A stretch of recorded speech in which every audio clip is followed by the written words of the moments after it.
क्या हो गया?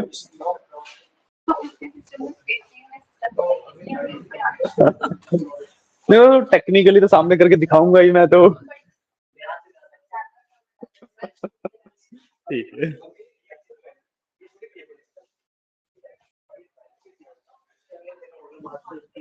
ठीक है। अभी इस वाले प्रोसेस पे हो आप। ठीक है ठीक है।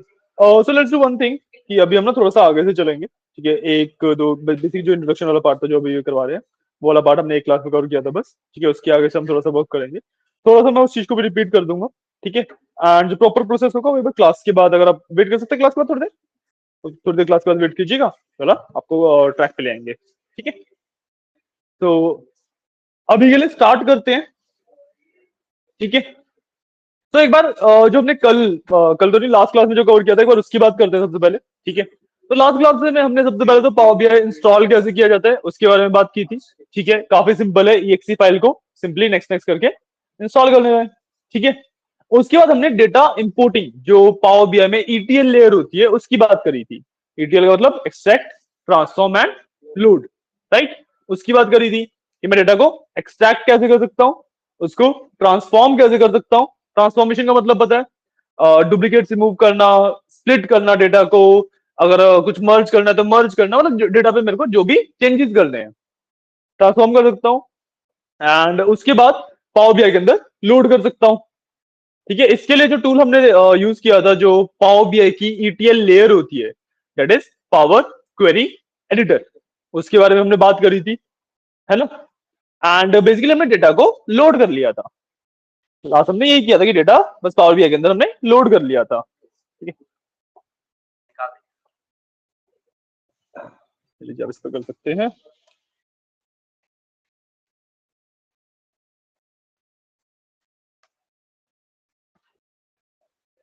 सुपर स्टोर वाला जो डेटा है वो है इसमें, सुपर स्टोर वाला। हाँ हाँ, मैंने दिया था जो।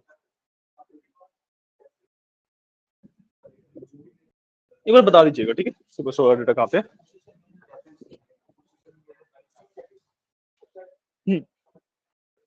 ठीक है, तो बेसिकली हमने डेटा को लोड करने तक का काम किया था। ठीक है, और आज जो टॉपिक हमें स्टार्ट करना है, डेट इज डेटा मॉडलिंग। ठीक है, कि जो डेटा मैंने पावर बीआई के अंदर लोड किया, अब डेटा ऐसा तो है नहीं कि एक ही टेबल था, मल्टीपल टेबल्स थे। ठीक है, अब मेरे को अगर उन मल्टीपल टेबल्स के बेसिस पे कुछ भी एनालिसिस करना है, कुछ भी देखना है, तो मेरे को उनको आपस में कनेक्ट करना पड़ेगा।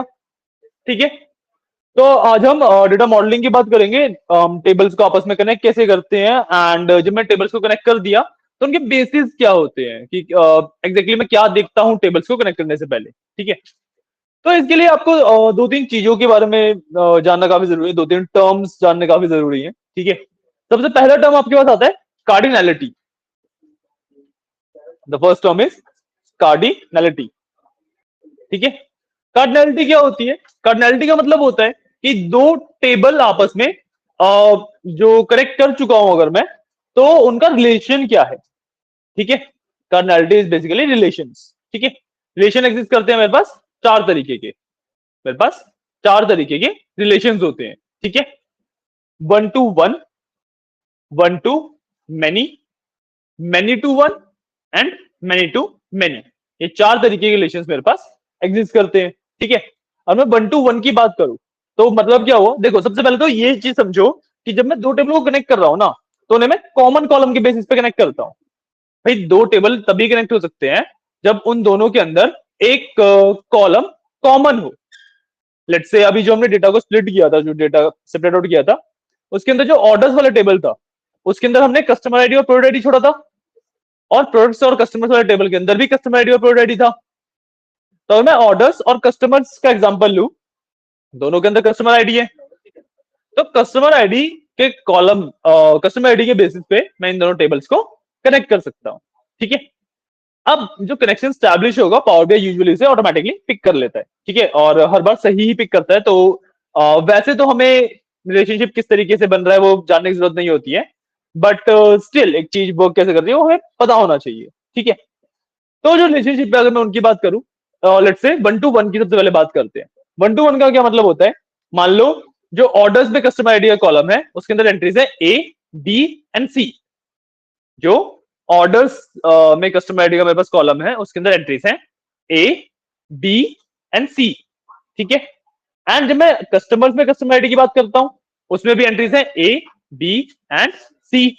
मतलब दोनों ही टेबल्स में सेम एंट्रीज है, सेम अमाउंट ऑफ टाइम। ठीक है, ठीक है, same you can say entries है एंड एक एक बार ही एग्जिस्ट कर रही है। उसके अंदर भी एबीसी है, उसके अंदर भी एबीसी है ना। तो ए से मैच हो जाएगा, बी से मैच हो जाएगा, सी से मैच हो जाएगा। तो this is called one to one. मतलब जो एंट्रीज में मैच कर रहा हूं वो दोनों टेबल में एक एक बार ही एग्जिस्ट कर रही है। बात समझ आइए। वन टू मैनी इस बेसिस पे क्या हो जाएगा, बिल्कुल जैसे एक में तो ए बी सी था, दूसरे में ए बी सी है। पॉइंट ड्रॉ करके समझाया जाए, ड्रॉ करके समझाया जाता है। चलो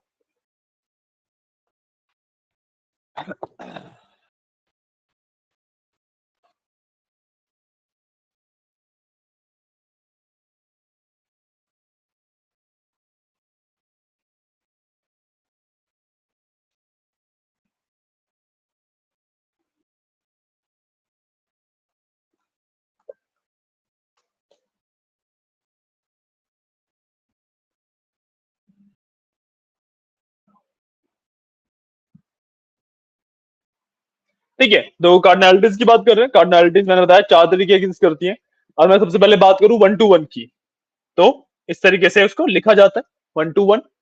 ठीक है, और वन टू वन, एक मिनट देना मेरे को।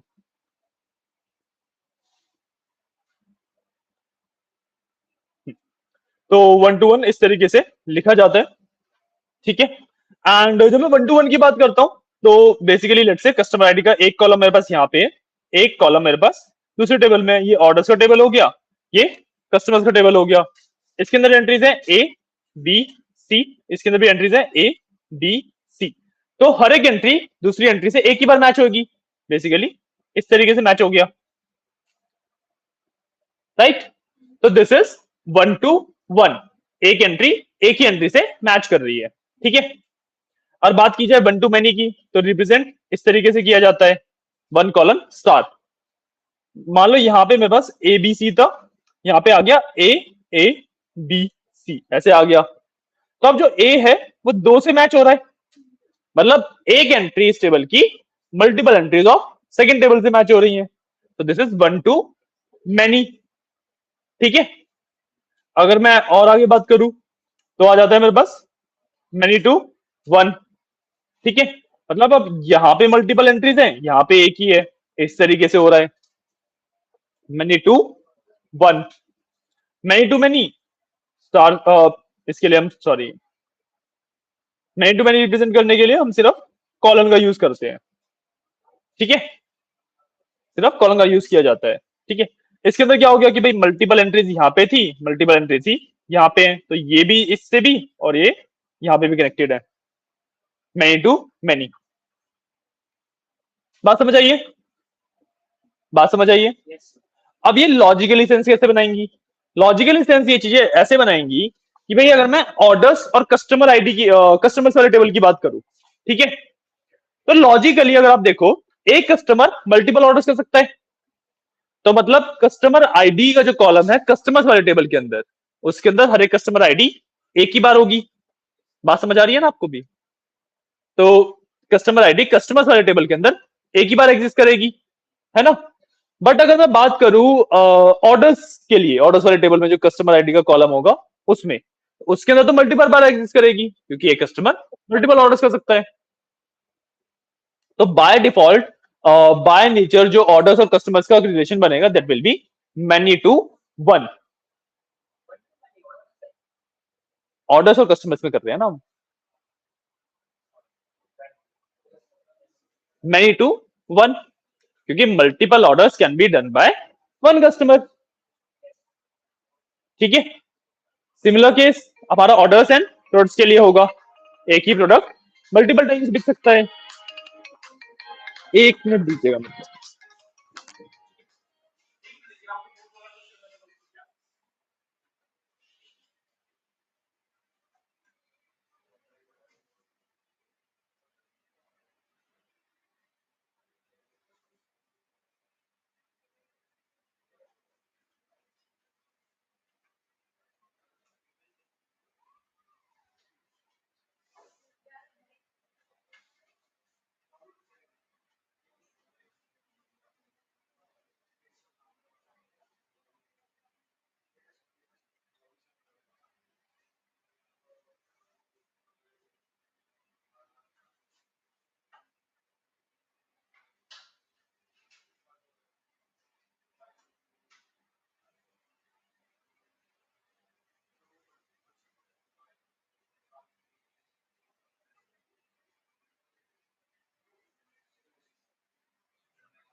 सॉरी, थोड़ा कॉल आ गया था एक। ओके, तो कार्डिनैलिटी वाला कंसेप्ट समझ आ गया। कार्डिनैलिटी समझ आई है चारों तरीके की। ठीक है, अब इसके अंदर ना एक चीज आपको ध्यान क्या रखनी होती है, ध्यान भी नहीं, एक चीज आपको ट्रिक बता रहा हूं कि जब भी आप रिलेशनशिप वगैरह बिल्ड करते हैं तो एक ट्रिक है जिसकी वजह से ना आपके रिलेशनशिप ऑलमोस्ट हर बार ठीक बिल्ड होंगे। ठीक है, देखो, आप वन टू वन का मेरे को एग्जांपल दे सकते हैं। अगर मैं ऑर्डर्स और रिटर्न्स की बात करूं तो एक ही ऑर्डर होगा, वो एक ही बार रिटर्न हो सकता है। नॉर्मली अगर आप एक कोई ऑर्डर करते हैं तो एक ही बार तो रिटर्न कर सकते हैं उसे। अगर आपने एक बार रिटर्न कर दिया तो मल्टीपल टाइम थोड़ा रिटर्न कर पाएंगे सेम चीज को, राइट। तो ये एग्जांपल हो गया वन टू वन का। अभी जो हमने ऑर्डर्स, प्रोडक्ट्स, ऑर्डर्स और कस्टमर्स इन सब की बात करी, तो वन टू मैनी या मैनी टू वन यहाँ पे कवर हो जाता है। मैनी टू मैनी का कोई एग्जांपल हो सकता है, बताओ।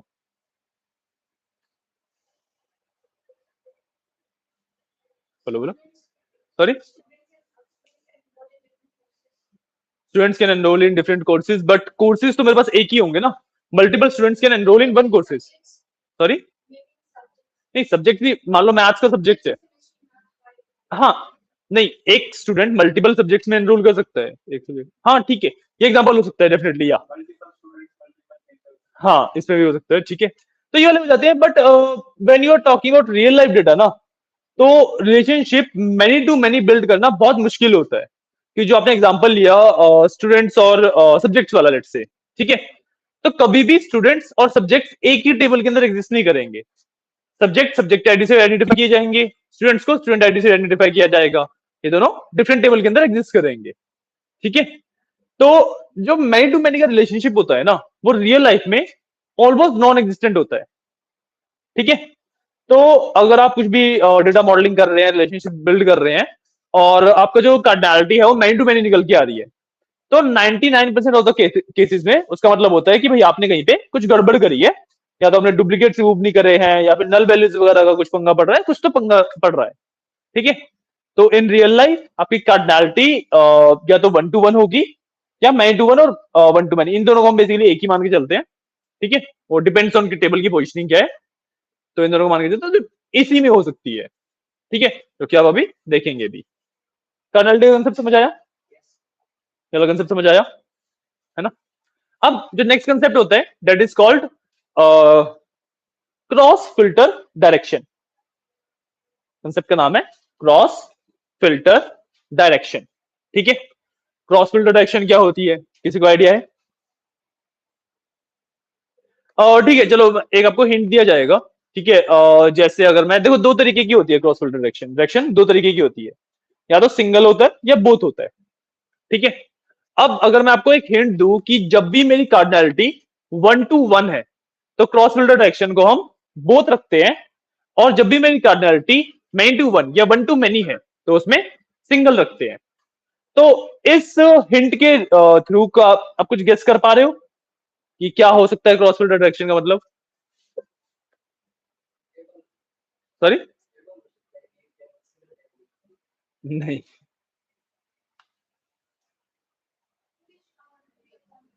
Sorry, sorry, the question. Okay, so सबसे पहले तो मैंने पूछा कि what is cross filter direction. ठीक है, उसके लिए मैंने आपको एक हिंट दिया कि जब भी हमारी कार्डिनैलिटी वन टू वन होती है तो क्रॉस फिल्टर डायरेक्शन हमेशा बोथ रहती है। एंड जब भी मेरी कार्डिनैलिटी वन टू मैनी या मैनी टू वन होगी तो मेरी क्रॉस फिल्टर डायरेक्शन हमेशा सिंगल रहेगी। ये दो ही तरीके की क्रॉस फिल्टर डायरेक्शन एग्जिस्ट करती है। तो इसके बेसिस पे यू हैव टू गेस कि क्रॉस फिल्टर डायरेक्शन एग्जैक्टली क्या हो सकता है, मतलब उसका मीन क्या हो सकता है।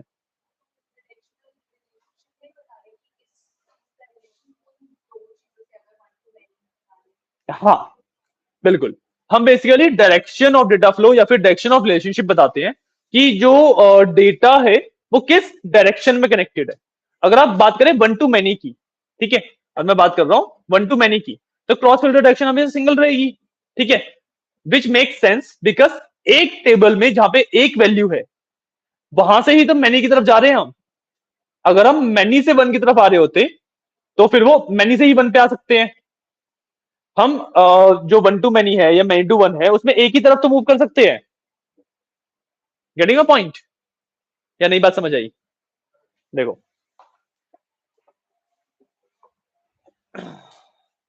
दो एग्जांपल लेते हैं मेरे पास। एक केस है A B and A B, दो कॉलम्स का एक ये केस है, ठीक है। और एक केस है ए बी एंड ए ए, ठीक है, ठीक है। यहां पे जो क्रॉस फिल्टर डिटेक्शन रहेगी इस वाले के लिए, दैट विल बी बोथ। इस वाले के लिए रहेगी सिंगल, ठीक है। क्यों? क्योंकि अगर मैं इसकी बात करूं तो मैं ए से ए पे जा सकता हूं और इस ए से इस वाले ए पे भी जा सकता हूं, करेंगे पॉइंट, क्योंकि ये वन टू मेनी है, राइट। बट क्या वन टू मेनी में ही मैं इन दोनों ए से इस पे आ सकता हूं? नहीं, क्योंकि अगर मैं इन दोनों ए से ए पे आ रहा हूं तो फिर वो मेनी टू वन हो जाएगा, करेंगे पॉइंट। इसलिए जब भी वन टू मेनी है या मेनी टू वन है तो उसमें सिंगल रहती है डायरेक्शन।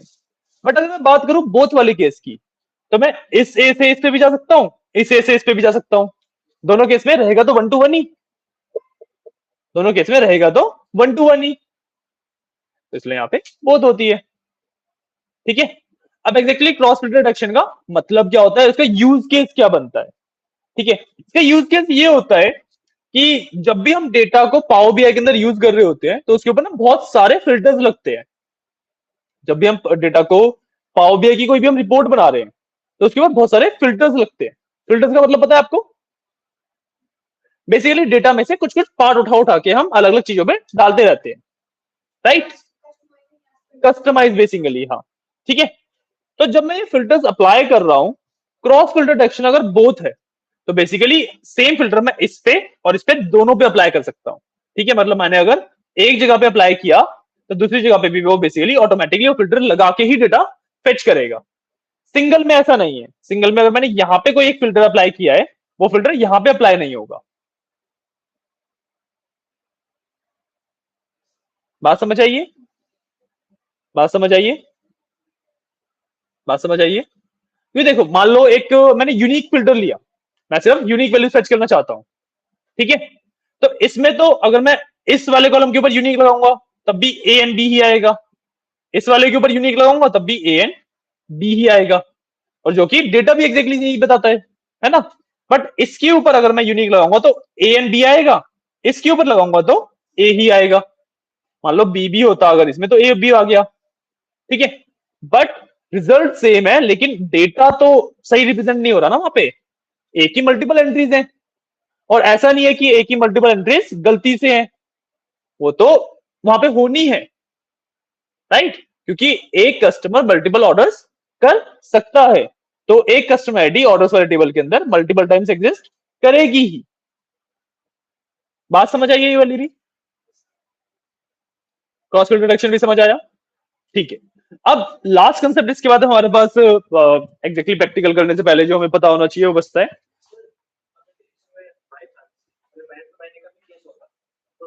बहुत आता, क्योंकि मैनी इधर से भी मैनी है, इधर से भी मैनी है ना। वैसे एग्जैक्टली अब डेटा के ऊपर मैनी टू मैनी कहीं पे भी मिलेगा ही नहीं आपको। हाँ, अगर मिल जाता तो बहुत आता, ठीक है। तो लॉजिक वही बनता है ना कि भाई यहाँ से अगर मैनी में नहीं है दोनों तरफ, तो दोनों तरफ यूनिक लगाने पे एग्जैक्टली सेम वैल्यूज नहीं मिलेंगी, बट वैल्यू सेम मिलेंगी, है ना। Many to many and one to one, basically दोनों में बोथ, और वन टू मैनी या मैनी टू वन में सिंगल, ठीक है, क्लियर। लास्ट आता है concept of active and inactive relationship, ठीक है। एक लास्ट कंसेप्ट आता है एक्टिव एंड इनएक्टिव रिलेशनशिप, ठीक है। रिलेशनशिप भाई देखो, एक रिलेशनशिप बिल्ड करने के लिए मेरे को cardinality and cross filter detection दोनों चाहिए होती है। मैं कॉलम्स के बीच में बता देता हूं कि भाई कार्डिनैलिटी ये है, क्रॉस फिल्टर डिटेक्शन ये है, तो उसी को हम बोलते हैं कि मैंने इन दोनों कॉलम्स को रिलेट कर दिया है, कनेक्ट कर दिया है, ठीक है। अब जो कनेक्शन है, दिस कैन बी एक्टिव और इनएक्टिव, ठीक है। फर्क क्या है, मतलब क्या है दोनों का? एक्टिव का मतलब है कि बाय डिफॉल्ट ये कनेक्शन वर्क कर रहा है। मैं अपने रिपोर्ट के अंदर कोई भी ग्राफ, कोई भी मैप, कुछ भी प्लॉट करूंगा तो जो डेटा आएगा वो इस कनेक्शन के अकॉर्डिंग ही फेच होके आएगा। This is what we mean by active relationship, ठीक है। इनएक्टिव का मतलब क्या होता है?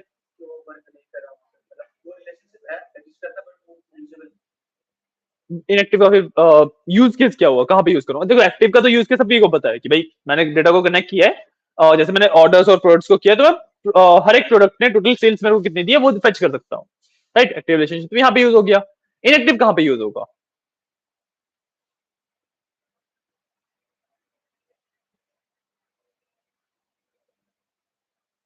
वैसे देखो हमें इनएक्टिव बनाने नहीं होते, बहुत रेयरली हम इनएक्टिव रिलेशनशिप बनाते हैं, बट पता स्टिल होना चाहिए। एक ऐसा रिलेशनशिप जो कि मैंने पावर बीआई के अंदर बना तो दिया, बट वो कहीं पे भी यूज नहीं हो सकता, दैट इज इनएक्टिव, है ना? तो वो बना ही क्यों रहा हो, फिर उसका गोल क्या है?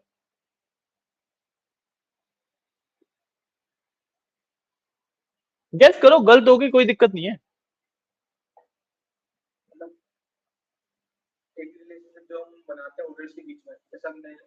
ऑर्डर्स एंड कस्टमर्स बनाया, लेट्स से। सॉरी?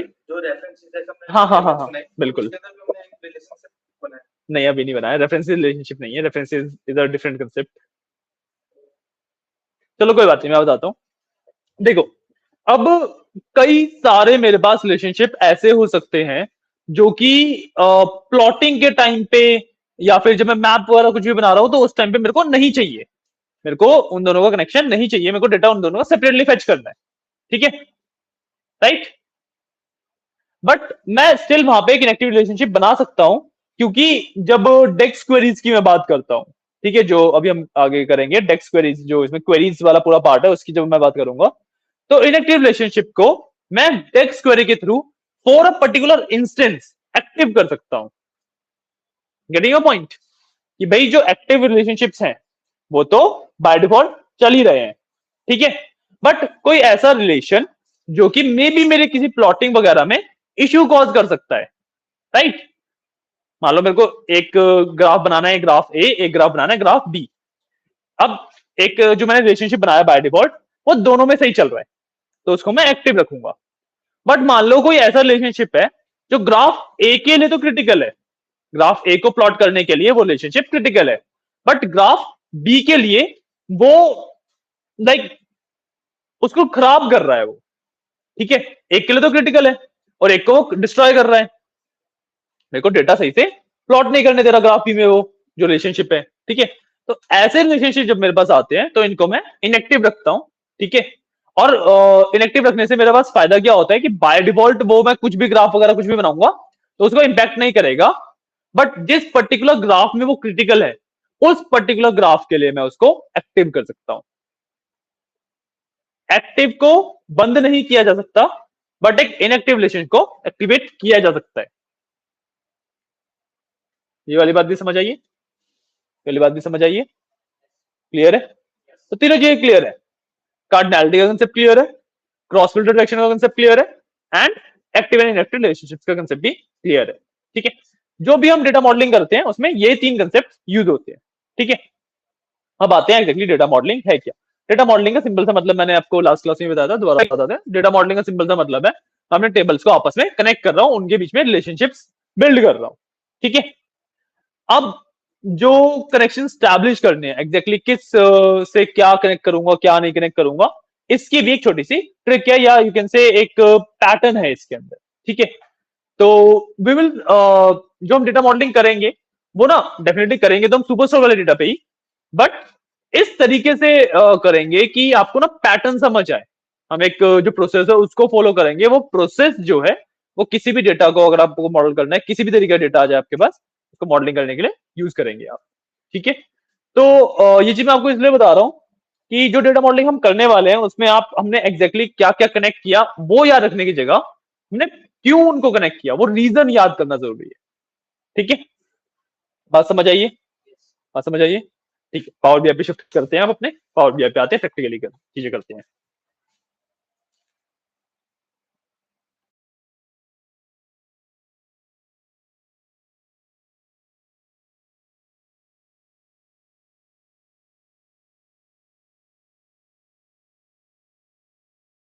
रुकिएगा एक मिनट, ठीक है?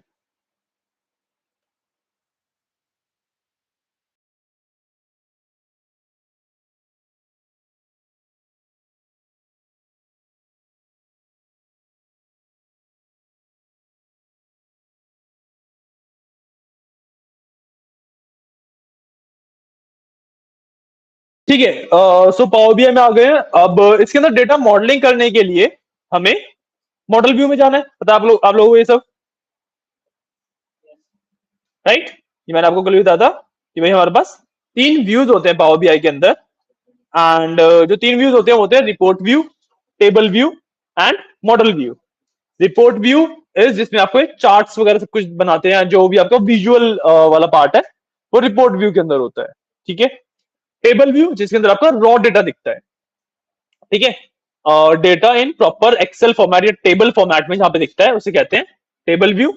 एंड जहां पे हम टेबल्स आपस में कनेक्टेड कैसे हैं ये चीज देख भी सकते हैं और इसको मैनेज भी कर सकते हैं, उसको कहते हैं हम मॉडल व्यू। ठीक है। तो हम सिंपली मॉडल व्यू के अंदर जाएंगे। हमारे पास लेफ्ट हैंड साइड पे जो आइकन है उसमें थर्ड आइकन होता है मॉडल व्यू। मेरे पास ब्लैक आउट है। ठीक है। आपके में सही से दिख रहे होंगे आई थिंक, बट वो थर्ड आइकन है। ठीक है। इस पर क्लिक किया, कुछ इस तरीके का मेरा मॉडल व्यू दिखता है। अब मेरे को ना प्रॉपर्टीज और डेटा का अभी कुछ काम नहीं है तो मैं इसको बंद कर दूंगा। ठीक है। थोड़ा सा इसको छोटा कर लेते हैं। मेरे को मेरा जो पावर बीआई ने बाय डिफॉल्ट एक मॉडल बना के दिया हुआ है वो दिख रहा है। ठीक है। पावर बीआई ने जो बाय डिफॉल्ट मॉडल बना के दिया हुआ है वो दिख रहा है। ठीक है। ठीक है। इतना, हाँ जी। अच्छा हाँ, जो आपने सारे काम किया था वो उसमें एक्चुअली हो नहीं रखा है। स्टेप्स वगैरह आपके पास है? आपके पास स्टेप्स वगैरह नोटेड है ना? जो हमने कल पूरा काम किया था वो समझ आया था ना आपको, राइट? नहीं, प्रैक्टिस नहीं करी थी। स्टेप्स वगैरह नोट किए थे आपने अपने पास, है ना? तो what you can do is कि अभी जैसे मैं बीच में कुछ समझाने वाला पार्ट करूंगा तो समझ लीजिएगा, एंड वरना आप स्टेप्स नोट कर दीजिए एंड आप काम करते रहिए इस पे। या फिर we can do one more thing कि we can take a 5 minute break and मैं फटाफट आपको करके दे देता हूँ ताकि आप आज वाली क्लास कंटिन्यू कर पाए। हाँ हाँ, sure sure sure sure sure, उसमें कोई इशू नहीं है। ठीक है।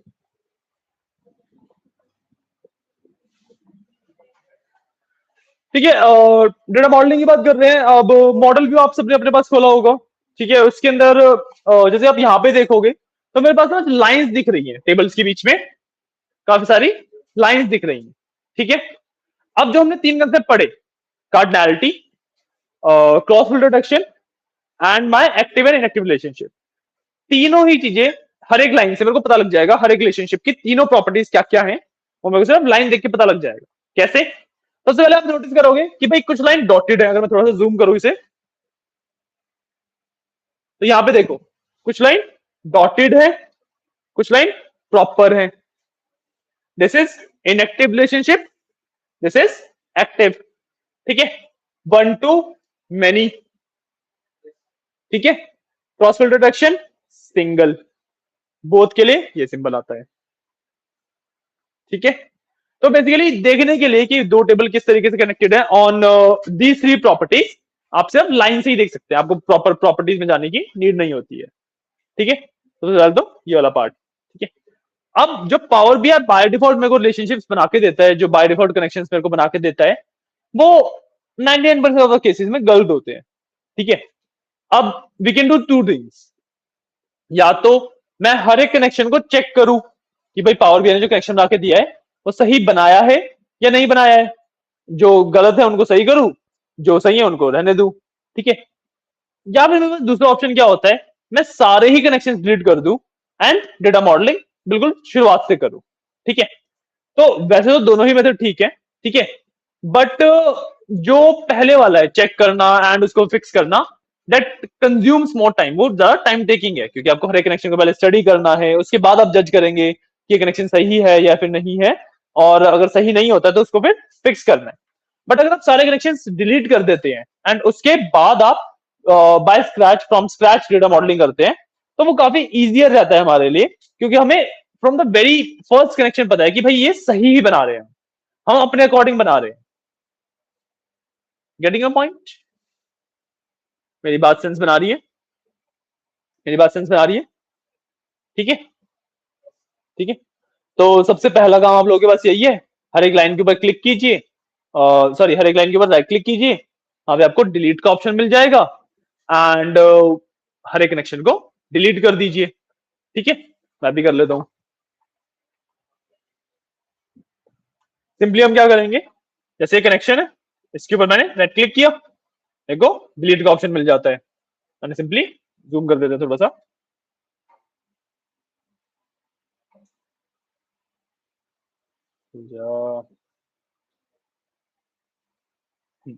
जैसे ये यहाँ पे क्लिक कर, जैसे ये कनेक्शन है, इसके ऊपर मैंने राइट क्लिक किया, मेरे पास इस तरीके से डिलीट का ऑप्शन आ रहा है ना। तो क्लिक करूंगा, कनेक्शन थोड़ा सा टाइम लिया मेरे में, बट डिलीट हो गया, है ना। कनेक्शन रिमूव हो गया जो यहाँ पे था। जिस लाइन के ऊपर आपने राइट क्लिक करके डिलीट किया है, सिर्फ वो कनेक्शन रिमूव होगा।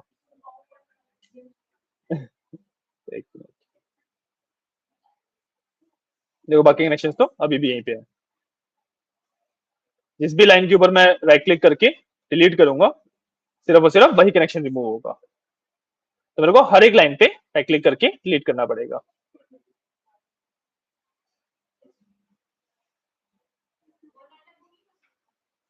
कर सकते हैं आप, कंट्रोल दबा के मल्टीपल कनेक्शन भी सिलेक्ट कर सकते हैं, but that causes a little issue. ठीक है, इस तरीके से आप मल्टीपल कनेक्शन सेलेक्ट करके भी राइट क्लिक करके डिलीट करेंगे तो अच्छा नहीं जाएंगे।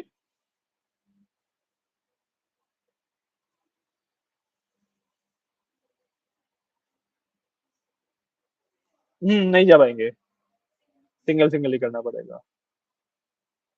Can not select multiple connections.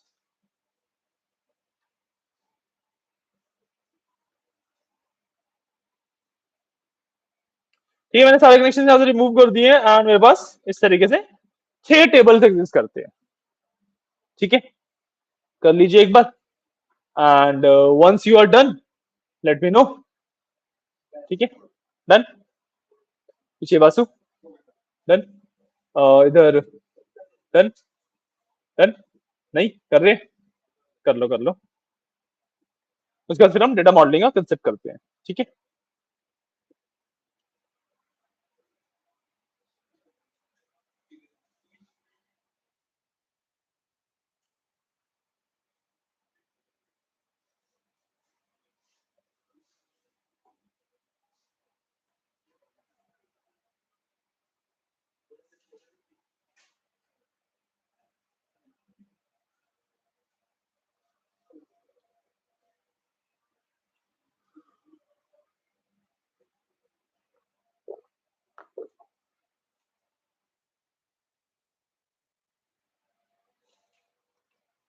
ये बार कर लो तो बताना, फिर हम आगे बढ़ेंगे।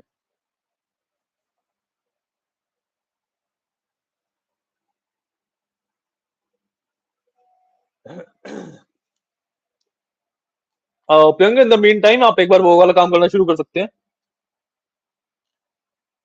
जो कल वाली चीज करनी है ना उस पे, वो आप कर सकते हैं।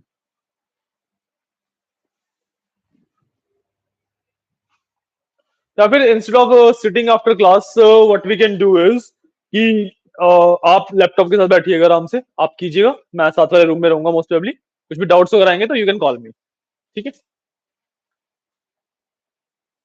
क्योंकि इसके बाद मेरा एक बैच और है एक्चुअली, एंड प्रॉपरली आपके साथ बैठ पाना पॉसिबल नहीं हो पाएगा मेरे लिए। तो आप यहाँ पे बैठिए, लैपटॉप रखिए अपने बिल्कुल यहाँ पे। ठीक है, एंड चीजें कीजिए, या फिर आप भी वहीं पे आ जाइएगा, चीजें कीजिएगा। एंड जैसे भी कोई भी डाउट आए बीच में पूछते रहिएगा, है ना। आप भी सेम चीज कर सकते हैं। कहाँ तक पहुंच गए, सॉरी। अच्छा, डेटा लोड कर लिया, हाँ फिर तो सेम ही स्टेप पे आ गए हो आप भी, है ना। बस रिलेशनशिप को डिलीट कर दीजिए एंड उसके बाद रिलेशनशिप बिल्ड करना स्टार्ट करेंगे। पीछे आप दोनों का हो गया। अच्छा अच्छा अच्छा अच्छा, कर लीजिए। कोई बात नहीं, कोई बात नहीं, कोई बात नहीं। Let's take 5 minute break. ठीक है, इन द मीन टाइम आप भी करवा रहे हैं एंड अरविंद, आपको कल वाले स्टेप्स याद है सारे? कर लेंगे। प्रियंका, एक बार लैपटॉप इन्हें दे दीजिए, ये वाला पार्ट करके दे देंगे ताकि आप आज वाला पार्ट कर सके, एंड उसके बाद फिर आप एक नई फाइल में दोबारा वो वाला पार्ट कर सकते हैं, है ना। साथ में बैठ के बता, अरविंद एक काम करो, instead of you doing the thing, Priyanka करेंगे, आप सब मॉनिटर कीजिए, ठीक है? कोई भी स्टेप गलत करें या कुछ भी करें तो आप बता सकते हैं उन्हें, राइट?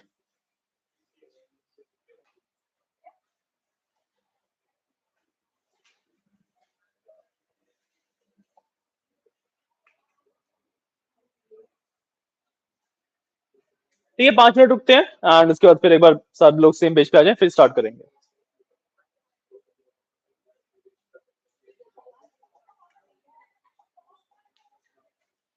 संगठन बन गया है आप लोगों का, संगठन बन गया है।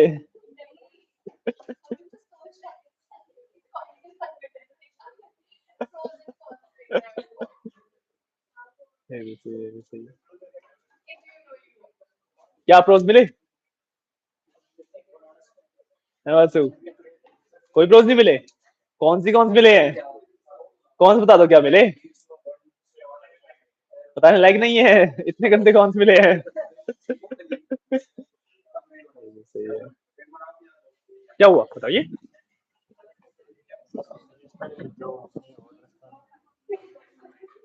हाँ वो ऐसे किया है, बस ऑर्डर्स पे राइट क्लिक करें, रेफरेंस बनाना है आपको बस, बन गया। सिर्फ 3 बार रेफरेंस बनाने हैं। अच्छा, मे भी कुछ होगा, अभी दोबारा ट्राई करो।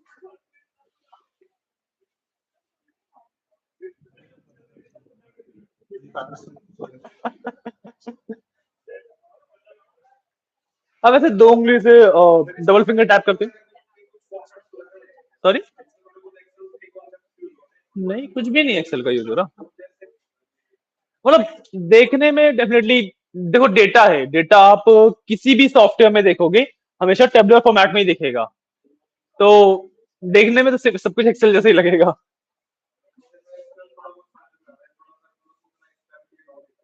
टाइम लगेगा, नया सॉफ्टवेयर है, जब चीजें करते रहेंगे तो चीजें समझ आने लगेंगी।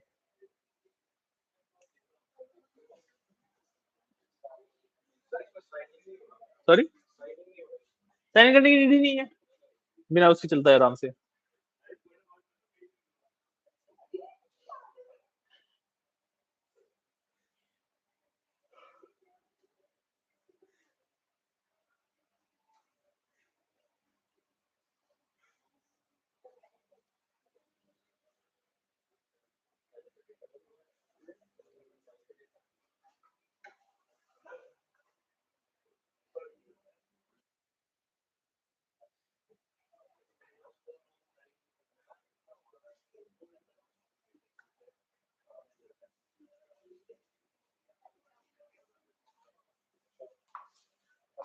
कहाँ?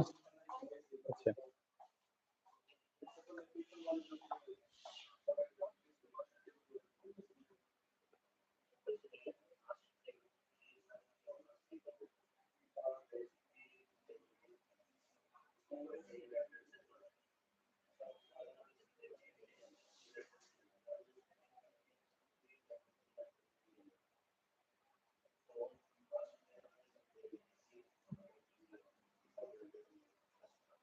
प्रियंका समझ आ रहा है क्या हो रहा है? सॉरी, अच्छा ओपन कर रहे हैं अभी, ठीक है।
हाँ जी। अरे तो पहले इंपोर्ट करोगे ना, अभी तो आप एक्सट्रैक्शन वाले स्टेप पे हो। जब आप यहाँ पे तीनों पे क्लिक करके ट्रांसफॉर्म पे जाओगे तो फिर ट्रांसफॉर्म में पावर एडिटर खुलेगा ना। अभी तो एक्सट्रैक्शन वाला पार्ट है सिर्फ।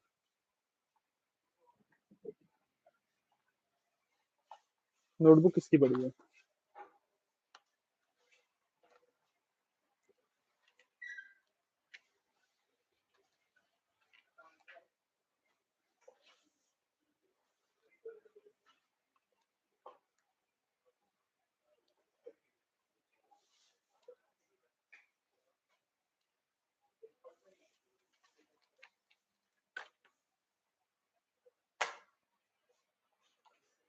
किया सबने आप लोगों को तो अभी टाइम लगेगा थोड़ा सा। इधर आपका हो गया पीछे? एक चीज रह रही है, कर लीजिए कर लीजिए।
अभी 4 से 6 वीकेंड वाला चल रहा है एक।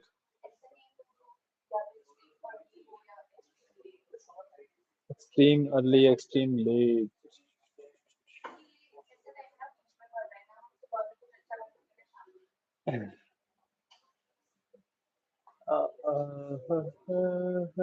ऐसा तो कोई भी बैच नहीं है सुबह में एक्चुअली। नहीं नहीं, सुबह जो एक्चुअली बैचेस चलते हैं ना, वो वाले चलते हैं लॉजिस्टिक वगैरह वाले जो बताया था मैंने। ठीक है, तो 2 बजे तक वही बैचेस जाते हैं। आपसे पहले जो बैच निकलता है वो वही वाला बैच होता है। फिर 2 बजे से वो वाले बैचेस स्टार्ट होते हैं आपके वाले। तो 2 से 4 पहला आपका बैच आता है। एंड वीकडेज में तो उसके बाद कुछ नहीं होता। बट वीकेंड्स में अभी 4 से 6 एक बैच और होता है। वो सिर्फ वीकेंड्स का बैच है, सिर्फ सैटरडे संडे। क्या होगा, कहीं जाना है फिर?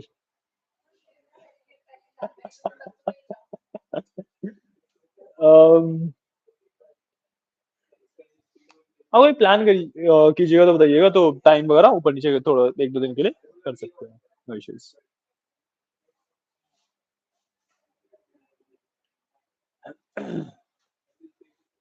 हाँ सबसे बेस्ट तो वही है कि अगर आपकी बैचेस क्लासेस मिस होती भी हैं तो एक बार रिकॉर्डिंग्स को गो थ्रू कीजिए, कुछ भी ना समझ आए तो डाउट्स ले लीजिए। हमें बीच बीच में कई सारे सेशन डाउट सेशन के लिए तब मिल ही जाते हैं, कोई नहीं आता जब।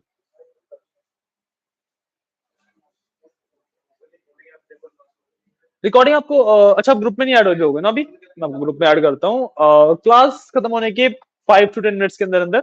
उस पर मैं लिंक डाल देता हूँ फॉर द रिकॉर्डिंग। एंड जो लिंक है वो एक्टिवेट होता है 1-1.5 आवर के बाद। ठीक है, एंड वो लिंक एक्टिवेट रहता है ऑलमोस्ट फॉर अ डे। ठीक है, तो उस डे भर में आप वहां से रिकॉर्डिंग देख सकते हैं। अगर आपका सुन तो लो पूरी बात। अगर आपका बाई चांस आपने लिंक पे क्लिक किया एंड वो बता रहा है कि वीडियो इज नॉट अवेलेबल या कुछ भी, तो बेसिकली हम ना जो वीडियोस होती हैं वो यूट्यूब पे चैनल है हमारा पैरालिटिक्स के नाम से, उस पे जाती रहती है। तो वहां पे प्लेलिस्ट बनी हुई है आपके बैच कोड के नाम से। बैच कोड आपका जो ग्रुप का नाम होता है वही होता है। तो आप यूट्यूब पे भी जा सकते हो एंड वहां से फिर वो रिकॉर्डिंग, मतलब बेसिकली लिंक इनएक्टिव होने का मतलब है कि जो रिकॉर्डिंग है वो यूट्यूब पे जा चुकी है। ठीक है, आपको ग्रुप पे ऐड कर देता हूँ।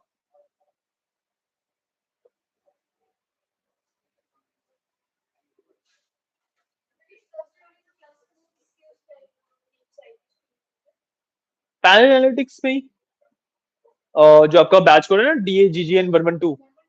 हाँ 112 है जो आपके ग्रुप का नाम है बेसिकली। वही सेम नाम से आपको प्लेलिस्ट मिल जाएगी। एंड उसका तो लिंक भी आई थिंक अभी तक एक्टिव होना चाहिए, देख करता हूँ। या वो अभी यूट्यूब पे नहीं गई है क्योंकि उसका लिंक अभी तक एक्टिव है ना, तो अभी यूट्यूब पे नहीं गई है, मतलब वो जब लिंक डीएक्टिवेट होता है उसका मतलब होता है वो यूट्यूब पे चली गई है। ठीक है।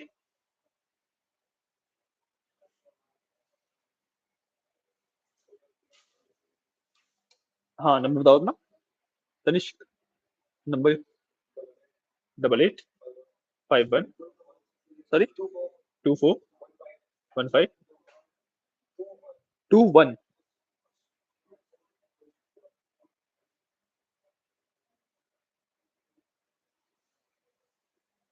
ठीक है, देखिए ऐड हो गए क्या? चेक करो एक बार।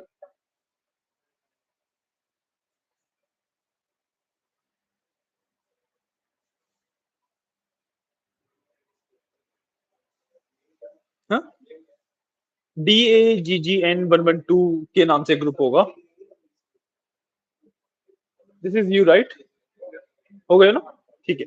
और इसी के ऊपर लिंक आ जाएगा जैसे क्लास एंड होगी उसके 5 to 10 मिनट्स के अंदर अंदर। ठीक है।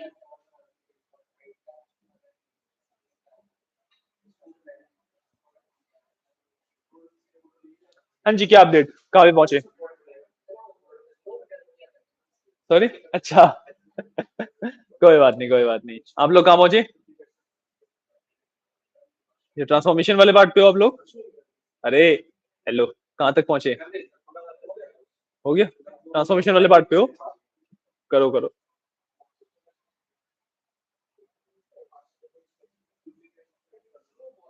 हाँ, सिस्टम स्लो है? क्या बता सकता हूँ।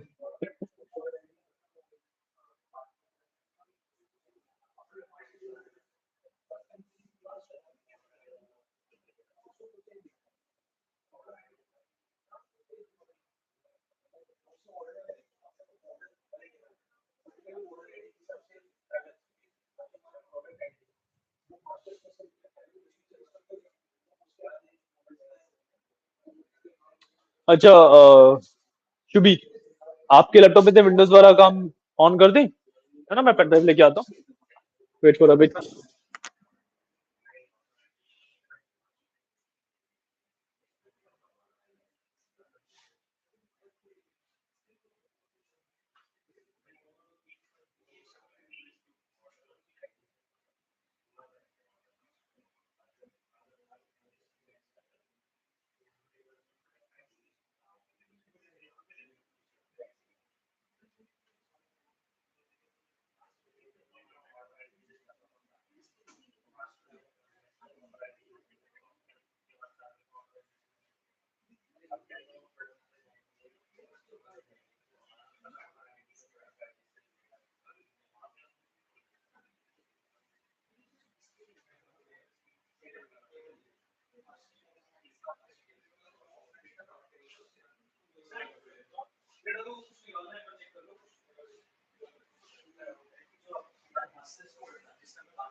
तो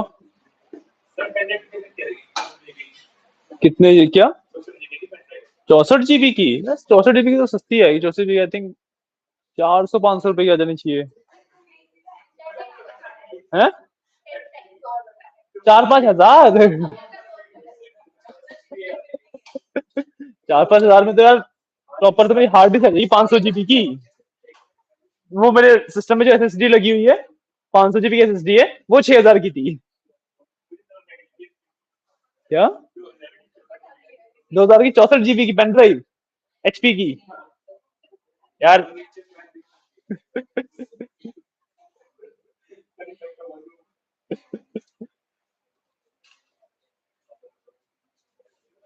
ये पेन ड्राइव है 32 GB है ये मैंने कुछ आई थिंक 300 रुपए की ली थी मुश्किल से। और मेरे पास जो दूसरा पेन ड्राइव है मेरा, वो 128 GB है, वो 700 रुपए का था।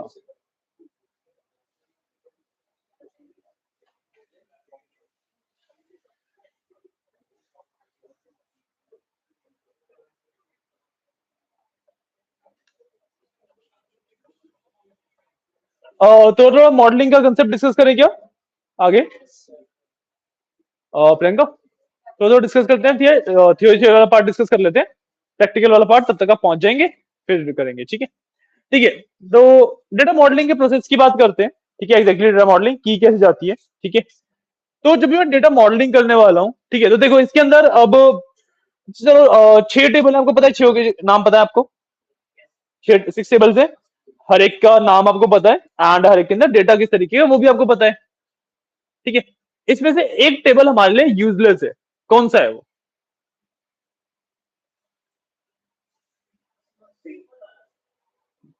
मास्टर। मास्टर वाला टेबल यूजलेस है क्योंकि उसका सारा डेटा तो ऑर्डर्स कस्टमर्स एंड प्रोडक्ट्स में एग्जिस्ट करता ही है ना? और उसके अंदर एक बेटर फॉर्म में एग्जिस्ट करता है। जो मास्टर वाला टेबल है वो हमारे लिए यूजलेस है, तो उसको अगर हम डेटा मॉडल में नहीं डालते हैं तब भी फर्क नहीं पड़ता, डालेंगे तब भी फर्क नहीं पड़ेगा क्योंकि कभी यूज ही नहीं करने वाले हम उसे। ठीक है, तो आप मास्टर वाली जो टेबल है उसको तो साइड कर सकते हो। रिमूव नहीं करना, रिमूव करोगे तो आपने रिमेंबर की ऑर्डर्स प्रोडक्ट्स एंड कस्टमर्स, हाँ रेफरेंस लिया हुआ है, अगर आपने मास्टर को रिमूव किया तो उन सब में से भी डेटा चला जाएगा। ठीक है, तो रिमूव नहीं कर सकते। बेसिकली मेरे कहने का मतलब है कि जो पहला स्टेप रहता है in data modelling is identify the useless tables. ठीक है, ऐसे टेबल जो कि आपके किसी भी तरीके से यूजफुल नहीं है, उनको साइड कर देना कि भाई वो डेटा मॉडल का पार्ट नहीं रहेंगे। ठीक है, अभी हमने सिर्फ माइंड में नोट लिया है कि मास्टर हमारा डेटा मॉडल का पार्ट नहीं है। ठीक है, क्लियर है। अब इसके बाद जो सेकेंड स्टेप आपके पास आता है, you have to identify a table जिससे सबसे ज्यादा टेबल्स कनेक्ट हो सकते हैं। एक सिंगल ऐसा टेबल जिससे maximum number of tables connect होंगे। ऑर्डर्स, क्योंकि ऑर्डर्स वाले टेबल से हमारा पीपल भी कनेक्ट होगा, हमारा रिटर्न्स भी कनेक्ट होगा एंड हमारा कस्टमर्स भी कनेक्ट होगा। तो ऑर्डर्स एक लौता ऐसा टेबल है जिससे 3 और टेबल कनेक्ट हो रहे हैं। ठीक है, हाँ प्रोडक्ट भी होगा। ठीक है, वही बोला, कस्टमर, प्रोडक्ट एंड रिटर्न्स, यही 3 तो हुए, ये 3 टेबल कनेक्ट होंगे। ठीक है, हमने ये कर लिया। ठीक है, हमने ये आइडेंटिफाई किया। अब our main table will be orders, उससे हमारे तीनों कनेक्ट हो जाएंगे। बात समझ आ रही है इतनी? अब उसके बाद हमारे पास सिर्फ पीपल का बचेगा जो कि रीजन के बेसिस पे कस्टमर से कनेक्ट हो जाएगा। बात समझ आ रही है? स्टेप्स क्लियर हुए? ठीक है, अगर आपके पास और ज्यादा टेबल होते, जैसे अभी तो हमारे पास 5 ही बचे, और आपके पास 20-25 टेबल फिर भी बच रहे होते, तो आप क्या करते? सबसे पहले मोस्ट वाला देखते कि भाई 5-6 कनेक्शन किस टेबल से बन रहे हैं, फिर उससे कम, फिर उससे कम, फिर उससे कम, ऐसे करते करते आप लोअर साइड पे आते हैं। ठीक है, अब जो मैंने ये स्टेप्स बताए, समझ आया? पहले ये बताओ, 3 ही स्टेप्स है, काफी सिंपल से स्टेप्स है। कुछ कह रहे थे? कोई इशू नहीं। सबसे पहला, हमने जितने भी हमारे यूजलेस टेबल थे जो कि हमारे यूज नहीं होने कभी भी विजुअलाइजेशन में कहीं पे भी यूज नहीं होंगे, उनको हमने मतलब मेंटली नोट ले लिया कि ये अलग है, इसको हटा दिया हमने, मास्टर टेबल हो गया हमारे वाले। ठीक है, उसके बाद we have to identify a table जिससे most number of tables connect हो सकते हैं, मोस्ट नंबर ऑफ कनेक्शन बन सकते हैं। तो हमने आइडेंटिफाई किया ऑर्डर्स, क्योंकि ऑर्डर्स एक होता ऐसा टेबल है जिससे 3 कनेक्शन बन रहे हैं, 3 टेबल कनेक्ट हो रहे हैं, कस्टमर्स का, प्रोडक्ट्स का एंड रिटर्न्स का। राइट, तो हमने बोल लिया। ठीक है, अब उससे फिर 3 टेबल तो यहीं पे कवर हो गए बचे हुए। ठीक है, उसके बाद हमारे पास बचा ही एक टेबल पीपल का, और पीपल का टेबल सिर्फ और सिर्फ कस्टमर से कनेक्ट हो सकता है रीजन के बेसिस पे, है ना, क्योंकि मास्टर जो टेबल है वो तो इक्वेशन से बाहर ही हो गया। Getting point? अगर आपके पास ज्यादा नंबर ऑफ टेबल्स होते, 20-25 टेबल्स होते, तो किस तरीके से चलते हैं हम कि भाई सबसे पहले जो मोस्ट नंबर ऑफ कनेक्शंस बनेंगे उस टेबल से हम कनेक्शन स्टैब्लिश कर देते हैं। ठीक है, उसके बाद उससे सेकंड मोस्ट, फिर थर्ड मोस्ट, फिर फोर्थ मोस्ट, ऐसे करते करते हम नीचे आते हैं। ठीक है, ये प्रोसेस रहता है। स्टेप्स तो क्लियर है, स्टेप समझ आए? अब इन स्टेप्स का ना एक टेक्निकल नेम भी होता है। ठीक है, जो हम ये स्टेप्स कर रहे हैं, ये बेसिकली इसको बोला जाता है कि हम ना एक स्टार स्कीमा बना रहे हैं। This is called a star schema. Star schema, schema का मतलब होता है कि how you are connecting your tables, the way you are connecting your tables, सारे टेबल्स आपस में किस तरीके से कनेक्टेड है, उसको बोला जाता है स्कीमा।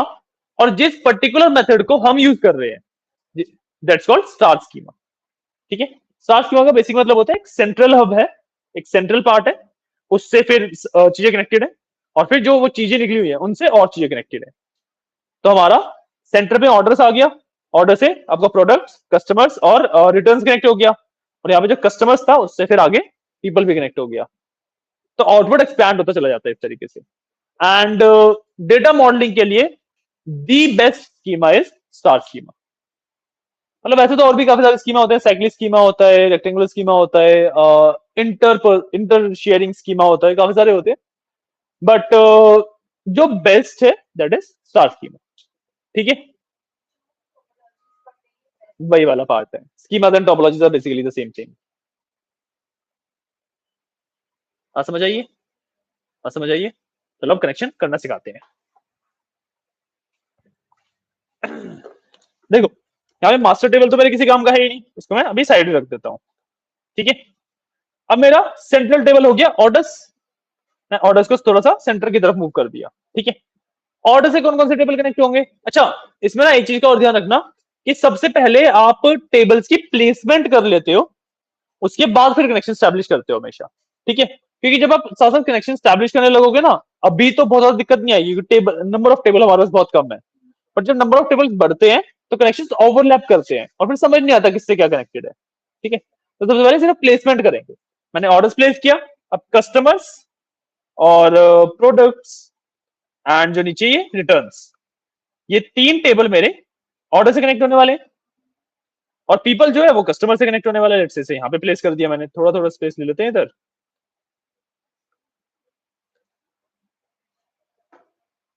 आए सिंपली समझ, बीच में मेरा ऑर्डर्स हो गया, उससे कनेक्ट होने वाले सारे टेबल उसके आसपास आ गए। फिर क्योंकि हमारे पास एक टेबल बचा था तो कस्टमर से कनेक्ट होता, बेसिकली कस्टमर से कनेक्ट होने वाले सारे टेबल उसके आसपास आ जाएंगे। Simple simple. जब कनेक्शंस बिल्ड करना स्टार्ट करेंगे तो हमेशा इनवर्ट टू आउटवर्ड जाते हैं, मतलब सेंटर से आउटवर्ड जाते हैं। ठीक है, तो ऑर्डर्स और कस्टमर्स की अगर मैं बात करूं तो कस्टमर आईडी के बेसिस पे होगा। मैं सिंपली क्या करूंगा, ऑर्डर्स में जो कस्टमर आईडी है उसको ड्रैग एंड ड्रॉप कर दूंगा कस्टमर्स में कस्टमर आईडी पे। ठीक है, ड्रैग एंड ड्रॉप किया, इस तरह का पैनल खुल जाएगा। इस पैनल के अंदर वही बता रहा है कि ऑर्डर्स वाले टेबल में कस्टमर आईडी और कस्टमर्स वाले टेबल में कस्टमर आईडी कनेक्ट हो रही है, मेनी टू वन पे कनेक्ट होगी। हाँ क्यों, नो क्यों, ऑर्डर से कस्टमर कनेक्ट हो रहा है, ऑर्डर्स के अंदर customer ID multiple time exist करेगी, बट कस्टमर आईडी में कस्टमर्स वाले टेबल में कस्टमर आईडी एक ही बार तो एग्जिस्ट करेगी। बात समझ आ रही है ना? तो मैनी टू वन ही तो बनेगा ये, और मैनी टू वन में क्रॉस फिल्टर डायरेक्शन क्या रहती है, सिंगल। क्रॉस फिल्टर डायरेक्शन रहती है सिंगल। यहाँ पे देखो इसने ऑटोमेटिकली सिंगल ही पिक किया है, और मेरे को इस रिलेशनशिप को एक्टिव भी रखना है तो make this relationship active already ticked है। ठीक है, तो तीनों पैरामीटर बताए थे, ये उन तीनों पैरामीटर को मैं यहाँ से एडजस्ट कर सकता हूँ। बस सेव कर दीजिए, आपका कनेक्शन स्टैब्लिश हो जाएगा।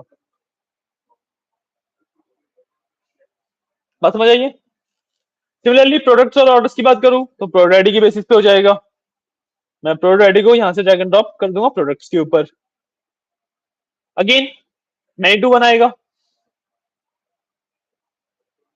मैनी टू वन आना चाहिए क्योंकि एक hello product multiple times pick सकता है ना।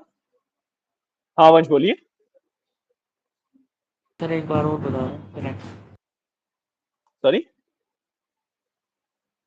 सर एक बार रिपीट कर दो। एक बार रिपीट करते हैं। अच्छा, आपको कनेक्शन वाला पार्ट ढंग से दिख भी नहीं रहा है, एक मिनट देना।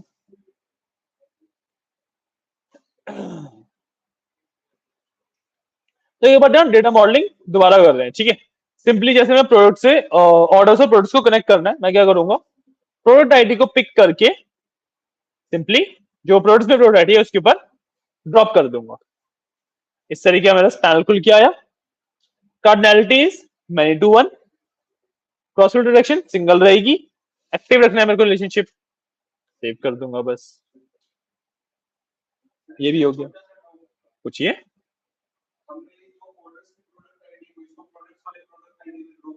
हाँ जी, क्योंकि मैंने बताया कि हमेशा इनवर्ड से आउटवर्ड जाते हैं। ठीक है, अगर आपको इसके हाँ अंदर से बाहर, हाँ तो जो सेंट्रल टेबल है उससे हमेशा बाहर की तरफ जाया जाता है। ठीक है, वैसे देखो अगर आप प्रोडक्ट्स वाली को ऑर्डर्स पे ड्रॉप करते हैं तब भी बहुत ज्यादा फर्क पड़ता नहीं है। ठीक है, जो कार्डिनैलिटी है वो आपकी मैन टू वन की जगह वन टू मैन ही हो जाती। ठीक है, बहुत ज्यादा फर्क पड़ेगा नहीं, बट कुछ ऐसे केसेस निकल के आ सकते हैं जो एज केसेस होते हैं जिसके अंदर इससे डिफरेंस क्रिएट हो सकता है। तो it is like a golden rule कि भाई इनवर्ट से आउटवर्ड जाओगे तो कभी गड़बड़ नहीं होगी। ठीक है, अब ऑर्डर आईडी सॉरी ऑर्डर्स और रिटर्न्स को ऑर्डर आईडी के बेसिस पे करूंगा, तो ऑर्डर आईडी को मैंने पिक करके ड्रॉप कर दिया। अगेन हाँ यहाँ पे देखो वन टू वन आएगा, एक ऑर्डर एक ही बार रिटर्न हो सकता है, तो वन टू वन आ रहा है। और यहाँ पे ऑटोमेटिकली क्रॉस फिल्टर डायरेक्शन इसलिए बोथ आ रही है। मैंने बताया था ना वन टू वन के साथ बोथ रहती है, और मैनी टू वन या वन टू मैनी के केस में सिंगल रहती है। ये हो गया, सेव कर लीजिए। ठीक है, अब मेरे पास बचा कस्टमर और पीपल। तो कस्टमर में से रीजन पिक करके पीपल वाले रीजन पे पिक ड्रॉप कर दूंगा मैं। ठीक है, मेन टू वन आएगी। अच्छा, पीपल वाले का एक छोटा सा आइडिया देता हूँ कि एग्जैक्टली पीपल वाले में है क्या। पीपल वाले में इस रीजन के मैनेजर्स का नाम। तो एक रीजन के अंदर मल्टीपल कस्टमर्स हो सकते हैं, उन कस्टमर्स को मैनेज तो एक ही बंदा कर रहा होगा, इसलिए many to one. Cross culture direction single रहेगी और रिलेशनशिप एक्टिव रहेगा, बस सेव। इतना सा पार्ट था हमारा डेटा मॉडलिंग का। हमारा डेटा मॉडल रेडी है, ठीक है। बात समझ आई है? क्लियर है? कर लो। कर लिया? सारे बना लिए? ठीक है। बाकी लोग भी एक बार कर लो, फिर एक काम करेंगे, डेक्स का एक जो बेसिक इंट्रोडक्शन वाला पार्ट है वो भी स्टार्ट कर लेंगे, ठीक है। पर पहले एक बार इतना पार्ट कंप्लीट कर लो। क्या हुआ? थक गए आज के लिए? आज तो कुछ किया ही नहीं हमने अभी तक। अभी नहीं थके ना? अभी डेक्स आएगा ना तब थक जाओगे। ठीक है, 5 मिनट देता हूँ, इट्स 3:25 राइट नाउ, ठीक है। 3:30 पे आगे वाला पार्ट करेंगे, ठीक है। लो आराम से कर लो।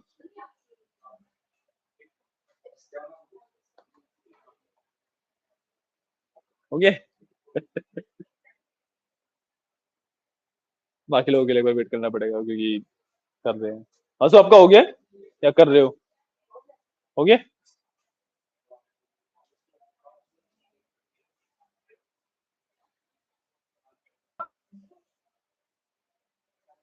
ठीक है, तो डिस्कस करते हैं एक दो कंसेप्ट्स के बारे में, ठीक है।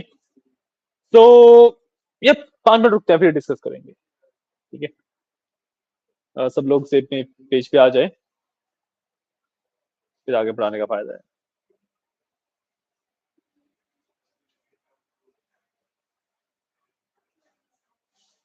हाँ, आप लोगों को ऑलरेडी पता है कि पावर बीआई काफी छोटा है, राइट? है ना, पावर काफी छोटा सॉफ्टवेयर है। अगर मैं एक रियल लाइफ सिनेरियो की बात करूं तो जब भी आपको पावर बीआई पे रिपोर्ट बनानी होती है, चाहे जितना मर्जी बड़ा डेटा हो, मैक्सिमम टाइम गेस करो कितना लग सकता है? बिल्कुल, जितना मर्जी बड़ा डेटा हो, एक रिपोर्ट बनाने में 1 से 2 ही घंटे लगते हैं।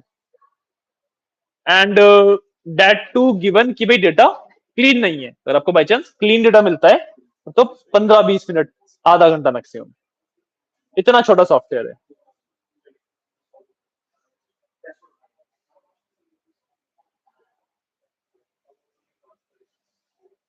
आप सेम स्टेप्स पे हो?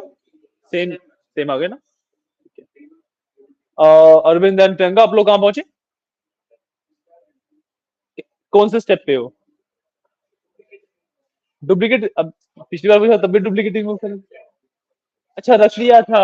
ओके, करिए करिए। प्रियंका, समझ आ रहा है ना एग्जैक्टली क्या क्या हम कर रहे हैं, कौन कौन से स्टेप क्यों कर रहे हैं? वाई इज प्रीटी इंपॉर्टेंट, है ना? पावर भी है, 5 क्लासेस का प्लान होता है। डेक्स के बाद हमारे पास विजुअलाइजेशन का पार्ट आएगा, और डेक्स हो गया, विजुअलाइजेशन हो गया, और उसके बाद आपका ऑप्टिमाइजेशन का पार्ट आता है। ऑप्टिमाइजेशन के बाद आपका एक वो कंसेप्ट आता है एआई विजुअल्स का, बस। चार्ज मैं लेके आता हूँ, सॉरी, क्या चीज? डेटाबेस ये सोर्सेज होते हैं डेटा के ना। डेटाबेस इज बेसिकली लाइक, जैसे एसक्यूएल सर्वर है वैसे डेटाबेस के सर्वर्स होते हैं, और आपके पास उसमें डेटा पड़ा हुआ है, वहां से डेटा पिक कर सकते हो। सारे डेटा के सोर्सेज हैं ये। बहुत सारे इसमें सोर्सेज होते हैं, बट यूज आपका जो होता है वो एक्सेल या एसक्यूएल। तो देखोगे आप, एसक्यूएल के भी बहुत सारे ऑप्शंस होते हैं। माई एसक्यूएल का अलग ऑप्शन होता है, एसक्यूएल सर्वर के लिए अलग होता है, मोंगो डीबी वगैरह के भी ऑप्शंस होते हैं, इसमें बहुत सारे ऑप्शंस होते हैं। इनके अलावा या फिर एक वो चीज और यूज होती है, एक ऑप्शन होता है डेटा लेक के नाम से। डेटा लेक होता है, तो डेटा लेक भी यूज किया जाता है। सॉरी, और डेटा फीड, इसका तो मेरे को भी आइडिया नहीं है। डेटा सोर्स ही होगा ये भी, बट आज तक यूज नहीं किया मैंने कभी।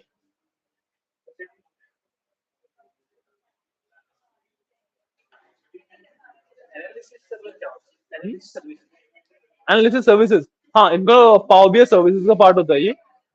इसके अंदर ना आपके 2-4 ऑप्शंस आते हैं जो पावर बीआई के पेड ऑप्शंस होते हैं, तो वहां वाला होता है। एंड ये ऑप्शन यूज होते हैं, जैसे मान लो अब आप किसी कंपनी में जाओगे, तो जरूरी तो ढूंढना है कि जो रिपोर्ट हो भाई आपको फॉर्मेट हो पहले पूरा समझाएंगे फिर आप उस पर बनाओगे तो टाइम वेस्ट होता है, ठीक है। तो कंपनीज के अंदर क्या होता है, वो ना टेम्पलेट बना के रखते हैं एंड आपको टेम्पलेट की फाइल जो शेयर की जाती है वो शेयर की जाती है पावर बीआई सर्विसेज के थ्रू। तो आप बस उस टेम्पलेट को ओपन करते हो, सिर्फ जो भी चार्ट्स वगैरह लगे हुए हैं, जो कुछ भी लगा हुआ है उसके अंदर डेटा चेंज करते हो और रिपोर्ट सबमिट कर देते हो। तो जितना भी ये टेम्पलेट देने वाला काम है, रिपोर्ट सबमिशन वाला काम है, इसमें एक्चुअली रिव्यूज वगैरह का भी पूरा प्रोसेस होता है। पूरा आपका एनालिसिस सर्विस है पावर बीआई सर्विसेज में। पावर बीआई के बाद पाइथन आएगा।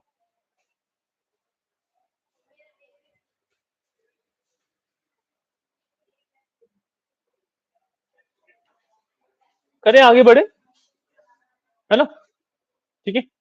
ओके सो अब the next part will be introduction to DAX. हम डेक्स के साथ स्टार्ट कर रहे हैं, ठीक है। सबसे पहले तो डेक्स एग्जैक्टली है क्या उसके बारे में बात करते हैं, ठीक है। जैसे एक्सेल के अंदर फॉर्मूलाज होते हैं सम एवरेज वगैरह के, राइट, आइडिया है सबको उसके बारे में, है ना। तो जैसे फॉर्मूलाज होते हैं तो उसके अंदर हम मल्टीपल फॉर्मूलाज को कंबाइन कर सकते हैं। मैं दो तीन फॉर्मूलाज को एक के अंदर एक भी तो लिख सकता हूं, है ना। तो उसी तरीके से बेसिकली वैसी ही दिखती है हमारी डेक्स। डेक्स के अंदर भी मल्टीपल फॉर्मूलाज हैं अलग अलग चीजों के लिए, ठीक है। और जब मैं मल्टीपल फॉर्मूलाज को कंबाइन करता हूं आपस में तो वो फिर बेसिकली एक मेरे को कुछ भी पर्टिकुलर टास्क करके देते हैं, ठीक है। दिस इज बेसिकली डेक्स। अब डेक्स को यूज किया जा सकता है टेबल बनाने में, कॉलम्स बनाने में, या फिर सबसे जो इंपॉर्टेंट यूज केस आता है that is to create measures, ठीक है, मेजर्स बनाने में। अब टेबल्स आपको ऑलरेडी पता है क्या होते हैं, कॉलम्स आपको ऑलरेडी पता है क्या होते हैं, मेजर्स आपके लिए एक न्यू कंसेप्ट है। मेजर्स नहीं पता आपको क्या होते हैं, राइट। तो मेजर्स की बात करते हैं। तो जैसे मान लो मेरे पास कोई, चलिए सामने प्रियंका,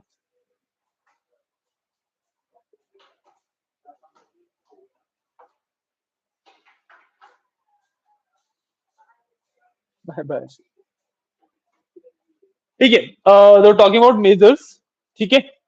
तो वी हैव जैसे कॉलम्स की अगर मैं बात करूं सबसे पहले, तो कॉलम्स आर बेसिकली भाई हेडिंग है उसके अंदर डेटा है, बेसिकली ये कॉलम। और अगर मैं टेबल की बात करूं तो मल्टीपल कॉलम्स मिलके एक टेबल बनाते हैं, ठीक है। अब जो मेजर है वो भी is basically like a column, उसके अंदर भैया की हेडिंग होती है और डेटा होता है। बट एक कॉलम डेटा को जिस तरीके से स्टोर करता है एंड एक मेजर डेटा को जिस तरीके से स्टोर करता है उसमें डिफरेंस आता है। इसी वजह से ये दो अलग अलग कंसेप्ट है, ठीक है। कॉलम के केस में क्या होता है, मान लो मेरे पास डेटा है, लेट्स से मेरे पास एक कोई टेबल है, इसके अंदर सेल्स की वैल्यू है, क्वांटिटी की वैल्यू है, ठीक है, और लेट्स से यूनिट प्राइस की वैल्यू है। बाय डिफॉल्ट ये तीनों कॉलम्स है। तो अगर मैं यूनिट प्राइस की बात करूं तो जो एक्चुअल वैल्यूज है 10, 20, 30, 40, वो वैल्यूज सेव हो रखी है। गेटिंग अ पॉइंट, नहीं बात समझ आ रही है। ड्राइंग बोर्ड, व्हाइट बोर्ड पे आते हैं।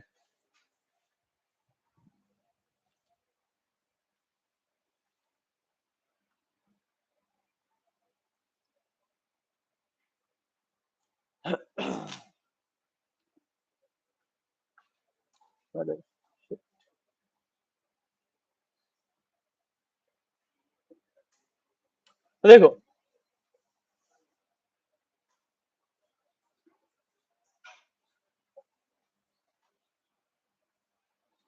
मेरे पास एक टेबल है जिसके अंदर तीन कॉलम है, sales, quantity and unit price.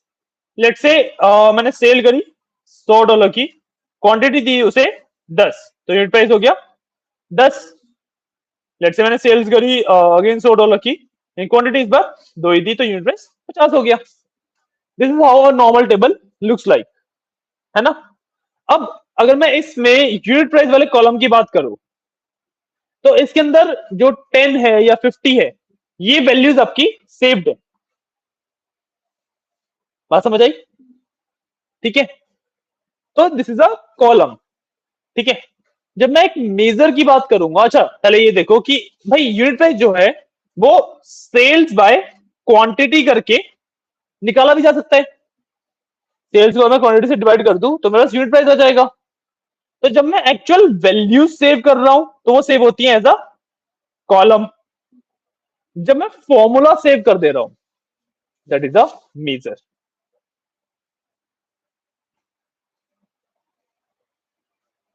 बात समझ आइए, इतनी बात समझ आइए। एक्चुअल वैल्यूज अगर सेव हो रही है, जैसे 10, 50, 20 कुछ भी हो सकती है, तो वो होता है एक कॉलम। जब मैं सिंपल एक फॉर्मूला सेव कर दे रहा हूं कि भाई sales by quantity is the formula for unit price, this is the major.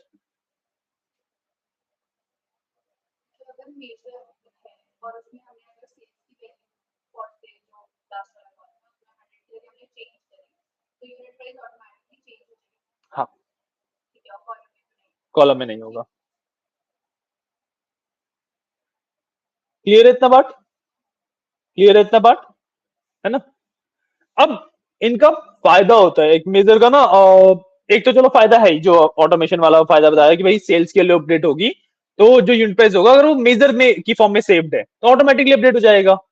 But इससे भी बड़ा एक फायदा होता है, हम डेटा को पार्ट्स में कैलकुलेट कर सकते हैं। हम डेटा को पार्ट्स में कैलकुलेट कर सकते हैं। ठीक है, डेटा को पार्ट्स में कैलकुलेट करने का मतलब क्या हुआ, एक और एग्जांपल लेते हैं। एक टेबल है, दो कॉलम है मेरे पास, एक डेट का कॉलम है, एक सेल्स का कॉलम है। ठीक है, यहाँ पे लेट से एन नंबर ऑफ डेट्स है, और जो टाइमिंग है वो 2014 से स्टार्ट होके लेट से 2016 तक जा रही है। जो डेट्स है वो 2014 से स्टार्ट होके 2016 तक जा रही है। बीच में कुछ भी डेट्स हो सकती हैं, मिसिंग भी हो सकती हैं, और डेट्स मल्टीपल टाइम रिपीट्स भी हो सकती हैं, कुछ भी हो सकता है। ठीक है, और यहाँ पे उसके कॉरस्पॉन्डिंग सेल्स की वैल्यू है। Getting a point? Getting a point? है ना? अब लेट से मैंने एक मेजर बनाया टोटल सेल्स के नाम से। बेसिकली मैंने सिंपल सा फॉर्मूला लगा दिया कि भाई सम ऑफ सेल्स। ठीक है, अब नॉर्मली अगर मैं इसको सेव करूं एज अ कॉलम में, तो ये एक सिंगल वैल्यू हुई इन सबका टोटल, है ना? बट ऐसा जैसे मेजर सेव करूंगा तो जो ये फॉर्मूला है, जो ये फंक्शन है, ये सेव होगा। फायदा क्या है कि मान लो मैंने प्लॉटिंग करनी स्टार्ट करी, अब एक ग्राफ बनाना स्टार्ट किया। ठीक है, उस पे यहाँ पे लेट से 2014 है, यहाँ पे 15 है, यहाँ पे 16 है। ठीक है, तो जब वो इस पॉइंट के लिए प्लॉट कर रहा होगा, यहाँ पे लेट से मैंने टोटल सेल्स का जो मेजर है वो प्लॉट दिया हुआ है। ठीक है, तो जब वो 2014 के लिए प्लॉट कर रहा होगा, तो पावर बीआई के पास सिर्फ और सिर्फ उस टाइम पे 2014 की जो डेट्स का एक्सेस, डेट्स का डेटा है, सिर्फ और सिर्फ उसका एक्सेस होता है। यहां से बात समझ आनी बंद हो गई। देखो, पावर बीआई जब भी प्लॉट कर रहा होता है ना, पावर बीआई के अंदर जब भी प्लॉटिंग हो रही होती है, तो जिस भी पॉइंट के लिए उस पॉइंट पे प्लॉट किया जा रहा है, जैसे भाई अगर मैं इसमें प्लॉटिंग स्टार्ट करूंगा, सबसे पहले 2014 की वैल्यू डालूंगा, फिर 15 डालूंगा, फिर 16 डालूंगा। इसी तरीके से प्लॉटिंग करते हैं। प्लॉटिंग का यही तो मेथड होता है कि भाई जब मैं एक ग्राफ बना रहा हूं, जब बचपन में मैथ्स वगैरह में अगर ग्राफ बनाए हो, तो सबसे पहले पहली वैल्यू डाली, उसको मार्क किया, दूसरी वैल्यू ढूंढी, उसको मार्क किया, तीसरी वैल्यू ढूंढी, उसको मार्क किया। ऐसी तो करते हैं, ऐसी करते थे, है ना? या कुछ और मेथड था आप लोगों के पास? यही था ना? तो पावर बीआई भी बेसिकली सेम ही मेथड को फॉलो करता है। तो इस केस में जब मैं 2014 के लिए लेट से प्लॉट कर रहा हूं, तो मैं 2015 और 2016 को नहीं देखता था। उनकी भाई कुछ भी हो, जब मैं उन पे आऊंगा तब उनकी वैल्यूज को देखूंगा, राइट? तो पावर बीआई के पास भी जब वो 2014 के लिए प्लॉट कर रहा है, तो सिर्फ और सिर्फ 2014 का ही डेटा है, 2015 और 2016 के डेटा को उस टाइम पे एक्सेस नहीं कर सकता है। ये बात समझ आई है? इतनी बात समझ आई है? ठीक है, तो यहां पे जब टोटल सेल्स का मेजर जब मैंने प्लॉट किया, तो भाई जब एक्सेस उसके पास 2014 के डेटा का है और टोटल सेल्स एक मेजर है, तो वो सिर्फ 2014 की ही टोटल सेल्स की वैल्यू निकाल के देगा। अब मैं नॉर्मली फॉर्मुला लगा देता, तो मेरे पास एक ही वैल्यू रहती, वो 2014 पे प्लॉट कर लू, 15 पे प्लॉट कर लू, 16 पे प्लॉट कर लू, सेम ही रहेगी। बट यहाँ पे जब मैंने इसको ईयर वाइज डिवाइड किया, तो एक मेजर ने अपनी वैल्यूज उसके हिसाब से चेंज करी। मेरी बात सेंस बना रही है? बात सेंस बना रही है? ठीक है, तो जो डिफरेंस जिसकी मैं बात कर रहा था, वो ये होता है कि जो कॉलम्स होते हैं those are static, but measures are dynamic. और सिर्फ डेटा के पॉइंट ऑफ व्यू से नहीं, प्लॉटिंग के पॉइंट ऑफ व्यू से भी, एक ग्राफ के पॉइंट ऑफ व्यू से भी, अगर मैं एक कॉलम को प्लॉट करूंगा, तो वो ग्राफ हमेशा एक स्टैटिक ग्राफ रहेगा। बट अगर मैं एक मेजर को प्लॉट करूंगा तो that graph will be dynamic. क्या हुआ?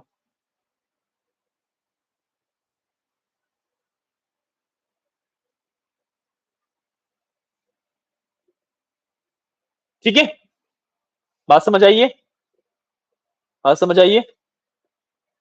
हमें मेजर्स का कंसेप्ट क्लियर हुआ है, कॉलम्स और मेजर्स में डिफरेंस क्या है वो क्लियर हुआ है, और डेक्स का भी थोड़ा थोड़ा आइडिया मिला है कि भाई एग्जैक्टली डेक्स क्या है ना? ठीक है, कोई डाउट अभी तक? कोई डाउट नहीं है? तो हमारा 20 मिनट्स है। हमें ना एक जो अगले कंसेप्ट के ऊपर वर्क करना है, that is called time intelligence. जिस प्रैक्टिकल कंसेप्ट के ऊपर हमें वर्क करना है, that is called time intelligence. Time intelligence exactly है क्या? और हमारे पास एक प्रॉब्लम है अभी, जो हमारा डेटा है उसको हमने अच्छे से क्लीन वगैरह किया है, बट स्टिल उसके अंदर एक प्रॉब्लम एग्जिस्ट करती है। प्रॉब्लम क्या है कि अगर मैं एक अभी डेटा वगैरह छोड़ो, जनरल बात करते हैं, ठीक है, एक किसी शॉप की या सुपर स्टोर की बात कर रहा हूं, ठीक है, और उसके अंदर एंट्री जो डेटा वगैरह बनता है वहां पे कैसे बनता है, जैसे एक ऑर्डर आया, किस दिन आया, किसने खरीदा, क्या खरीदा, कितने खरीदे, सब कुछ की एक एंट्री बन गई बेसिकली, है ना? तो अब ऐसा तो है नहीं कि एक दिन में एक ही ऑर्डर हो रहा है, एक दिन के अंदर मल्टीपल ऑर्डर हो सकते हैं, राइट? और ऐसा भी पॉसिबल है कि भाई किसी दिन सुपर स्टोर मेरा मॉल बंद था, उस दिन कोई भी ऑर्डर नहीं होगा, राइट? है ना? तो जिस दिन मल्टीपल ऑर्डर्स हो रहे हैं तो उस डेट की मल्टीपल एंट्रीज आ गई, जिस दिन कोई भी ऑर्डर नहीं हो रहा उस डेट की एंट्री ही नहीं आई। ठीक है, मल्टीपल एंट्रीज आ रही है वो चलो मैनेजेबल है, मल्टीपल एंट्रीज को तो मैं एग्रीगेट कर देता हूं, बट जो बीच में डेट मिसिंग होंगी ये हमारे लिए एक प्रॉब्लम है। ठीक है, जब प्लॉटिंग करेंगे तो ये मिसिंग डेट्स हमें प्रॉब्लम कॉज करती है। कोई गेस करना चाहेगा प्रॉब्लम एग्जैक्टली क्या फेस करने को मिल सकती है हमें मिसिंग डेट्स की वजह से? देखो बेसिकली मैं जो स्टेटमेंट मैंने दी कि भाई अगर मेरे डेटा में डेट्स मिसिंग है तो जो उनके बेसिस पे मैं ग्राफ बनाऊंगा, लाइन चार्ट हो गया, बार चार्ट हो गया, कुछ भी हो गया, वो एक्यूरेट नहीं होगा, वो इनएक्यूरेट होगा। कोई रीजन गेस करना चाहेगा, वरना फिर मैं रीजन एक्सप्लेन करूंगा।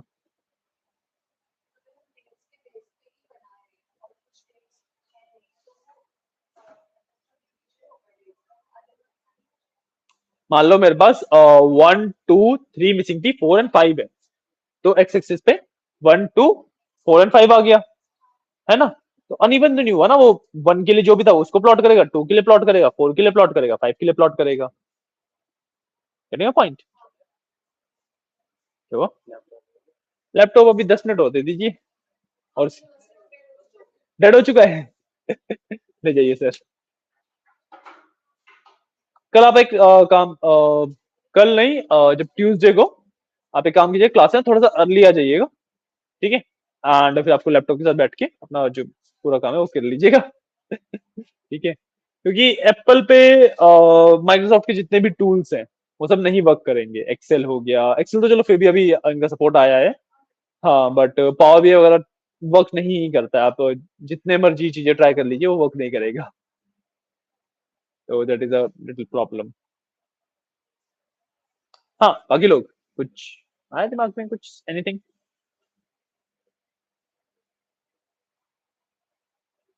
नहीं आ रहा? मैं बताऊं, या किसी को 1 2 मिनट और चाहिए सोचने के लिए? बता दें? देख,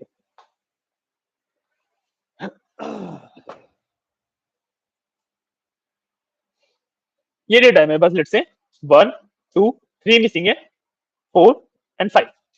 ठीक है, और लेट से मैंने $10 की सेल्स करी, यहाँ पे $20 की कर ली, यहाँ पे 30 की कर ली, और लेट से यहाँ पे ड्रॉप हो गया, दोबारा मैं 20 पे आ गया था। ये डेटा है डेट्स एंड सेल्स का। प्लॉट करते हैं इसे, ठीक है? तो मैं प्लॉट करूंगा तो यहाँ पे 1 2 4 एंड 5 डेट्स हमेशा एक्स एक्सिस पे रहेंगी। अगर नहीं बताता तो बता देता हूँ, डेट्स हमेशा एक्स एक्सिस पे रहती है, ठीक है? यहाँ पे आ जाएगी सेल्स की वैल्यू। तो हमारे पास 4 वैल्यूज हैं, 3 वैल्यूज हैं, तो इसको हमने 10 20 30 और 40 मान लिया। 40 वैसे एग्जिस्ट नहीं करता, बट ठीक है। तो 1 तारीख को हमने $10 की सेल करी थी, ये यहां पे प्लॉट हो गया, है ना। 2 तारीख को हमने $20 की सेल करी थी, ये कुछ यहां पे प्लॉट हो गया।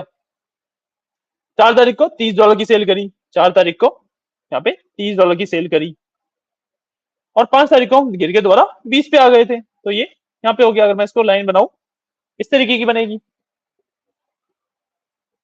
है ना। कुछ इनएक्यूरेसी दिख रही है?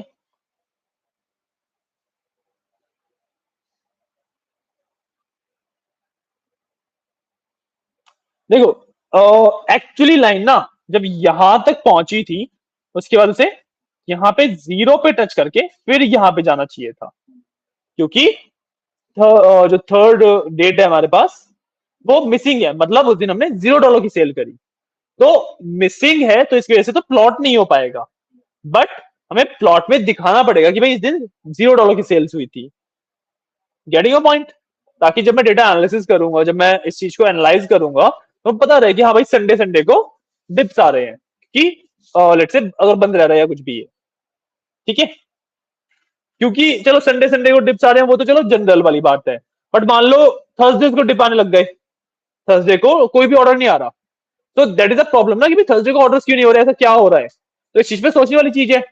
बट अगर हमारे डेटा में थर्सडे की डेट्स ही मिसिंग होंगी तो हमें कभी पता ही नहीं लग पाएगा कि भाई थर्सडे को ऑर्डर्स नहीं आ रहे हैं।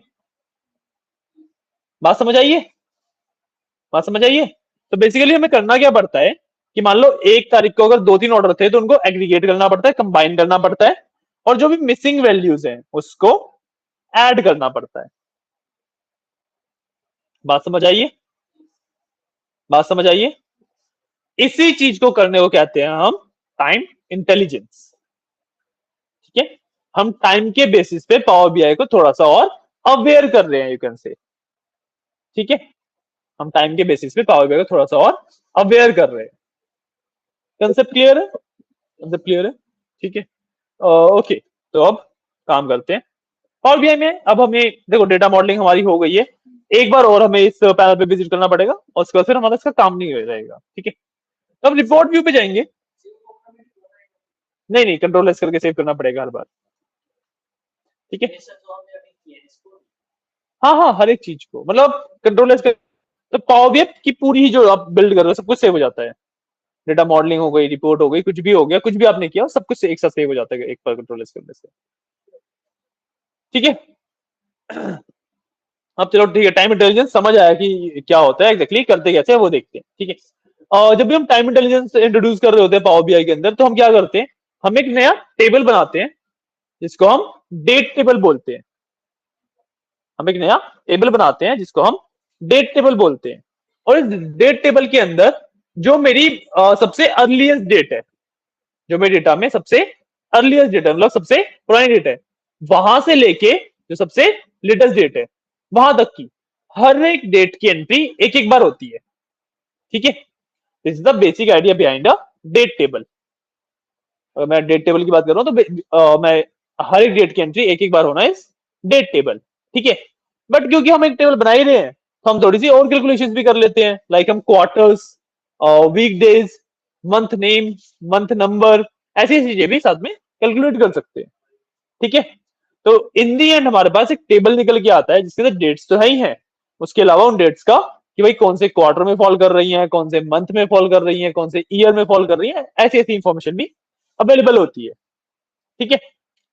तो I will do one thing, मैं आपको ना क्वेरी दिखाता हूँ, मेरे पास तो लिखी हुई है तो मैं कॉपी पेस्ट कर सकता हूँ, आप लोग लिखिएगा।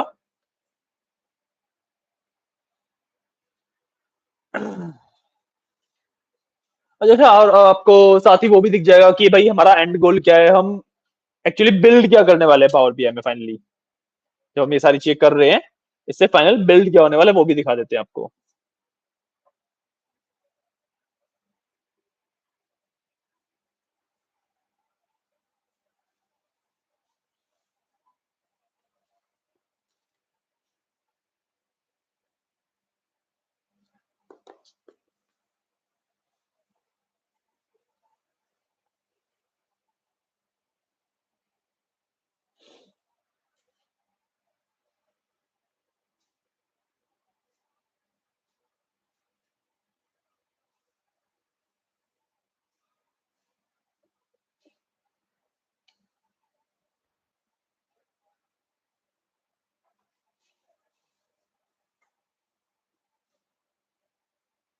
तो कुछ इस तरीके का एक डैशबोर्ड हम बनाने वाले हैं। अभी स्टिल डेटा लोड हो रहा है तो धीरे धीरे अपीयर होंगी चीजें।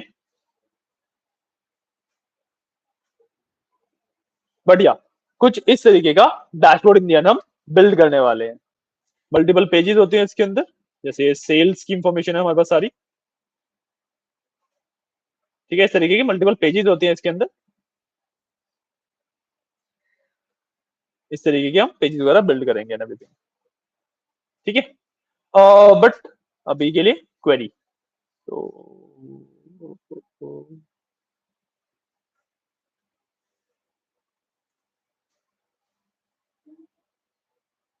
हाँ, मैंने कॉपी कर लिया। बेसिकली करना क्या है, you will simply go to modelling, ठीक है। मॉडलिंग में आपको new measure, new column, new table, हर एक चीज के ऑप्शंस दिख जाते हैं, ठीक है। तो डेट टेबल नाम से समझ आ रहा है कि दिस इज अ टेबल, तो will click on new table, और जैसे मैं न्यू टेबल पे क्लिक करूंगा मेरे पास डेक्स क्वेरी लिखने के लिए पैनल ओपन हो जाता है। This is my panel to write DAX queries, ठीक है। यहाँ पे मैं ये क्वेरी लिखता हूँ, थोड़ा सा छोटा करते हैं, आई थिंक विजिबल है इतने में, है ना। ये वाली क्वेरी है हमारी for creating the date table, ठीक है। ये लिख के सिर्फ आपको एंटर करना है एंड आपका डेट टेबल क्रिएट हो जाता है। इस क्वेरी को समझते हैं सबसे पहले, ठीक है। इस क्वेरी को सबसे पहले समझते हैं, लिख तो लीजिएगा आप आराम से, तो पहले इस क्वेरी को समझते हैं, ठीक है। तो सबसे पहले यहाँ पे देखो मेरे पास डेट टेबल लिखा हुआ है, तो मैं टेबल बनाऊं, कॉलम बनाऊं या मेजर बनाऊं, सबसे पहले उसका नाम आता है, ठीक है। मैं टेबल बनाऊंगा, मेजर में कुछ भी बनाऊंगा, सबसे पहले उसका नाम आता है। तो मैंने यहाँ पे टेबल बनाया था और उसका नाम ही रखा है डेट टेबल, ठीक है। उसके बाद मैंने फंक्शन यूज किया called add columns. Add columns का एक यहाँ पे फॉर्मूला यूज किया मैंने, ठीक है। एड कॉलम का फॉर्मूला क्या करता है, मेरे टेबल के अंदर कॉलम्स डालता है, सिंपल नाम से समझ आ रहा है ना। अब जो एड कॉलम्स का मेरे पास फॉर्मूला है या फंक्शन कह लो, ठीक है, उसके अंदर क्या होता है, सबसे पहले मेरे को डिफाइन करना पड़ता है बाय डिफॉल्ट कॉलम की वैल्यू। अब भाई बाय डिफॉल्ट कॉलम क्या होता है, बाय डिफॉल्ट कॉलम का मतलब होता है कि अगर मैं आपको बोलूं कि एक टेबल इमेजिन करो जिसके अंदर कोई भी कॉलम नहीं है, तो क्या ऐसा टेबल इमेजिन कर पाना पॉसिबल है? नहीं पॉसिबल है, क्योंकि भाई चलो डेटा ना हो एक बार को समझ आता है, बट कॉलम्स तो एग्जिस्ट करने ही चाहिए, right. And this is the like power BI कोई भी इस चीज की अंडरस्टैंडिंग है, बेसिकली लॉजिकल चीज है ये। तो पावर बीआई क्या करता है इस प्रॉब्लम को फिक्स करने के लिए कि भाई अगर मैं ब्लैंक टेबल बनाना चाहूँ तो मैं तो सिंपल न्यू टेबल क्लिक करके ब्लैंक टेबल बना दूंगा। पावर बीआई क्या करता है, पावर बीआई उसके अंदर एक बाय डिफॉल्ट कॉलम के नाम से ही ब्लैंक कॉलम एक डाल के देता है मेरे को। जब भी मैं एक टेबल बनाता हूँ पावर बीआई के अंदर, तो एक डिफॉल्ट कॉलम मेरे को मिलता ही मिलता है। तो जब भी मैं ऐड कॉलम का फंक्शन यूज करता हूं, तो मेरे को सबसे पहले उस कॉलम में क्या वैल्यूज आएंगी वो डिफाइन करनी पड़ती है, ठीक है। उसके बाद फिर मैं और कॉलम्स ऐड कर सकता हूं। तो मैंने सबसे पहले उसी कॉलम की वैल्यूज डिफाइन करी, ठीक है। मैंने एक फंक्शन यूज किया कॉल्ड कैलेंडर। मैंने एक कैलेंडर का फंक्शन यूज किया, ठीक है। कैलेंडर का फंक्शन क्या करता है, मेरे को सिंपली सीरीज ऑफ डेट्स देता है। एक स्टार्टिंग डेट देता हूं मैं उसे, और एक एंडिंग डेट देता हूं, उसके बीच की हर एक डेट वो मेरे को एक लिस्ट की फॉर्म में रिटर्न कर देता है, ठीक है। और क्योंकि मैंने इसे ऐड कॉलम के अंदर यूज किया है, तो बेसिकली जो मेरा बाय डिफॉल्ट कॉलम है उसके अंदर स्टार्टिंग से लेके एंडिंग तक सारी डेट्स आ जाएंगी, ठीक है। मैंने कैलेंडर का फंक्शन यूज किया।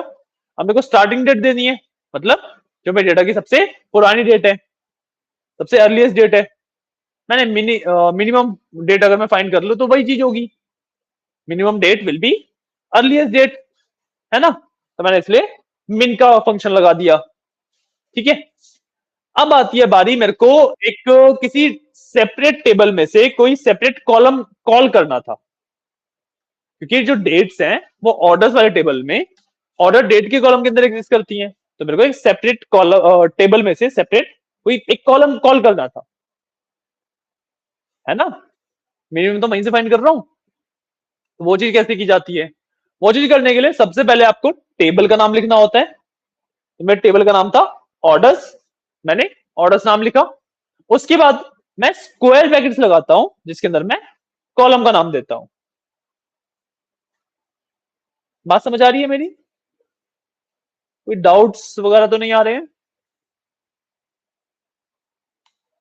पक्का लग तो रहा है डाउट्स वगैरह हैं किसी को कुछ? 2 मिनट दू? आ गया?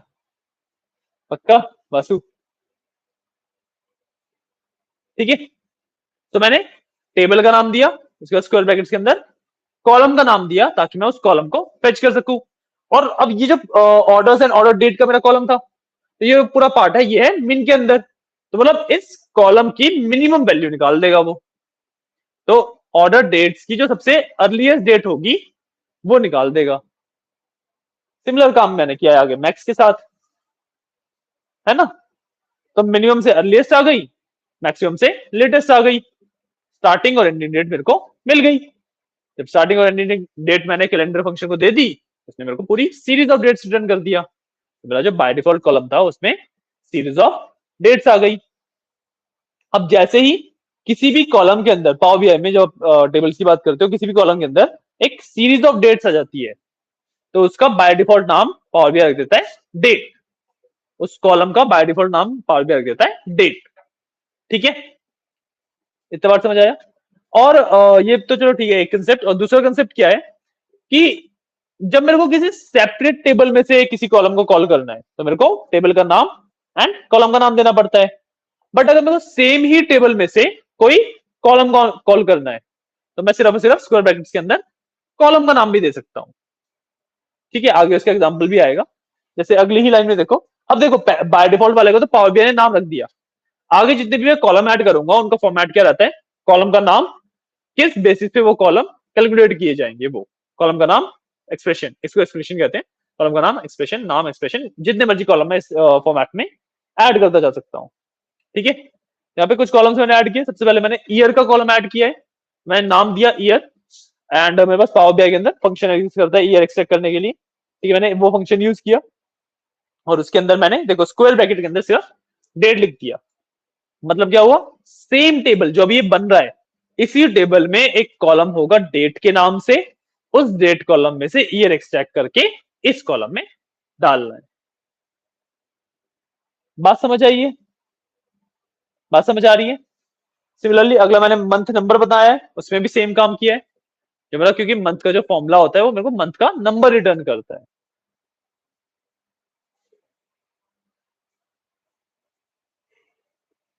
आइए बात समझ। ठीक है, अब इसके बाद लेट्स से मेरे को मंथ का नेम लेना था। ठीक है, मंथ का नेम निकालने के लिए मेरे पास बाय डिफॉल्ट कोई भी फॉर्मूला एग्जिस्ट नहीं करता। ऐसा नहीं है मैं मंथ नेम लिख के सीधा सीधा डेट दे दूंगा और वो मेरे को मंथ का नेम दे देगा। तो इस चीज को अचीव करने के लिए मैंने एक फॉर्मूला यूज किया कॉल्ड फॉर्मेट। फॉर्मेट का फॉर्मूला क्या करता है कि किसी भी एक वैल्यू को किसी भी एक पर्टिकुलर फॉर्मेट में कन्वर्ट कर देता है। ठीक है, तो यहाँ पे मैंने फॉर्मेट के फॉर्मूला के अंदर क्या दिया, डेट दिया, है ना, डेट दिया, और उसको बोला कि भाई एम एम एम एम, 4 बार एम लिखने से मतलब मंथ नेम में कन्वर्ट कर दो। ठीक है, 4 बार एम मतलब होता है मंथ का पूरा नाम, जनवरी, फेब्रुवरी। 3 बार एम मतलब जैन, फेब। ठीक है, 2 बार एम मतलब 01, 02। 1 बार एम मतलब 1, 2। बात समझ आइए, 1 से लेके 4 तक ये चीज एग्जिस्ट करती है। ठीक है, चारों का मैंने मतलब बताया। पूछो पूछो।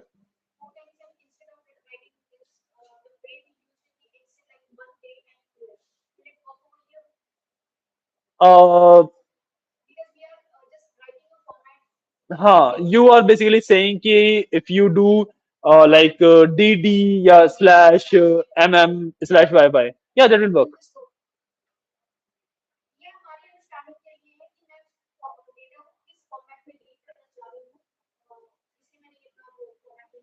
बिल्कुल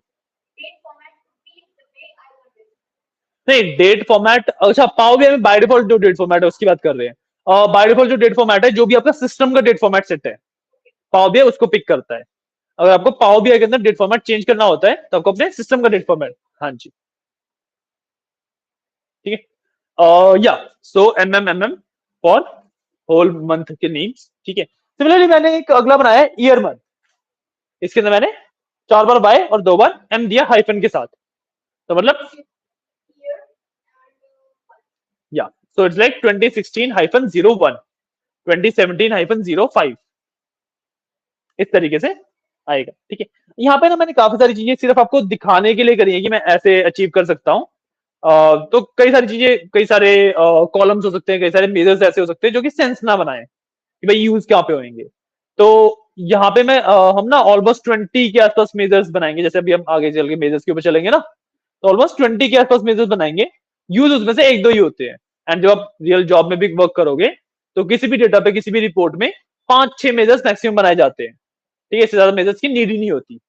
यहाँ पे हम ज्यादा बनाएंगे ताकि आपको वो 5-6 मेजर कौन से बनाने हैं, जब आपको सारे मेजर्स बनाने आते होंगे तभी तो वो 5-6 मेजर चूज कर पाओगे कि एक्चुअली बनाने कौन से हैं। इस वजह से यहाँ पे हम सारे बनाएंगे। ऑलमोस्ट 20 के आसपास मेजर्स की कॉम्बिनेशन एग्जिस्ट करते हैं, तो सारे बनाएंगे हम। ठीक है, या बट अभी coming to back to the table, year month तक समझ आया है ना। उसके बाद मैंने क्वार्टर निकाला है। ठीक है, अब क्वार्टर कैलकुलेट करने के लिए सबसे पहले तो देखो क्यू तो सब में आएगा, Q1 Q2 Q3, 4 क्वार्टर होते हैं, तो क्यू तो सब में ही आएगा। इसलिए मैंने क्यू तो फिक्स कर दिया वहां पे। क्यू एंड करने से थोड़ा और जूम करूँ क्या, क्यू एंड करने से क्या होता है कि क्यू तो फिक्स हो ही गया, दो फर्स्ट फैक्टर होगा वो क्यू रहेगा, वो फिक्स हो गया।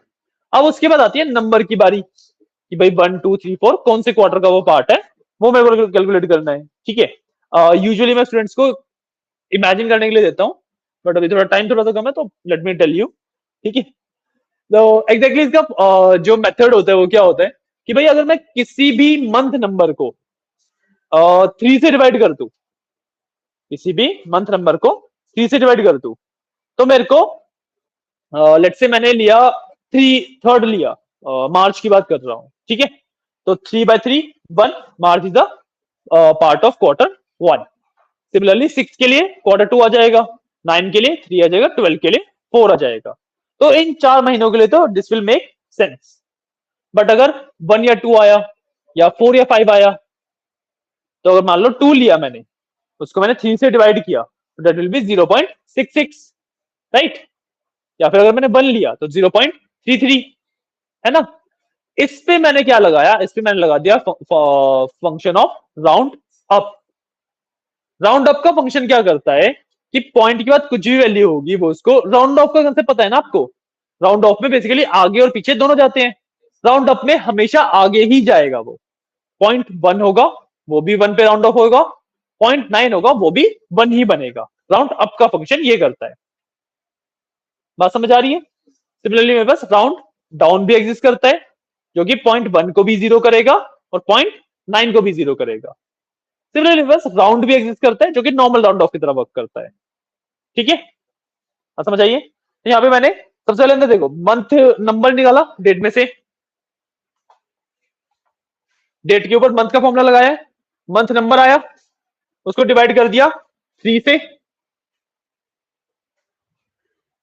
क्या हुआ, उसको डिवाइड कर दिया 3 से। ठीक है, और उस पर लगा दिया मैंने राउंड अप। ठीक है, यहाँ पे कॉमा करके 0 लिखा है। कॉमा करके 0 करने का मतलब है कि भाई मेरे को पॉइंट के बाद कितनी नंबर ऑफ डिजिट चाहिए।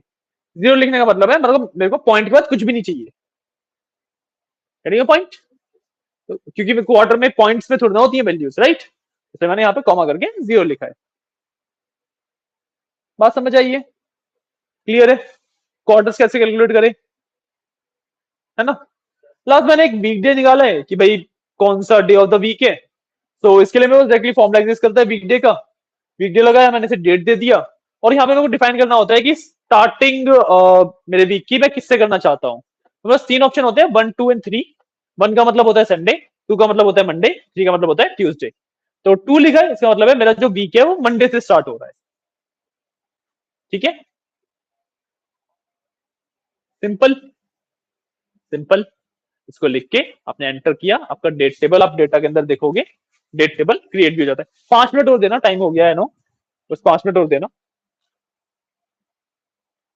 ठीक है, डेटा के अंदर आप देखोगे यहाँ पे डेट टेबल बन चुका है। इनफैक्ट आप टेबल व्यू में जाके इसका एक्चुअल वैल्यूज भी देख सकते हो। देखो यहाँ पे प्रॉपर डेट्स आ गई हैं, ईयर आ गया, मंथ नंबर आ गया, मंथ नेम आ गया, ईयर मंथ आ गया, क्वार्टर आ गया, वीक डे आ गया। ठीक है, पूरा ये टेबल बन गया है। और देखो कॉन्टिन्यूस है सब कुछ, टेबल व्यू में जाके आप देख सकते हो ना, क्योंकि ये रॉ डेटा है ना, तो टेबल व्यू में दिखेगा। ठीक है। अभी जो डेट टेबल वाला प्रोसेस है वो पूरा नहीं हुआ है, अभी हमारा 2 स्टेप्स और हैं, but let's do that in next class. ठीक है। मैं क्वेरी आपको दोबारा दिखा देता हूँ, आप क्वेरी नोट डाउन कर लीजिए अपने पास आराम से, and that will B it for today's class. ठीक है। आप फोटो लेना चाहो फोटो ले लो आराम से, कोई इशू नहीं है।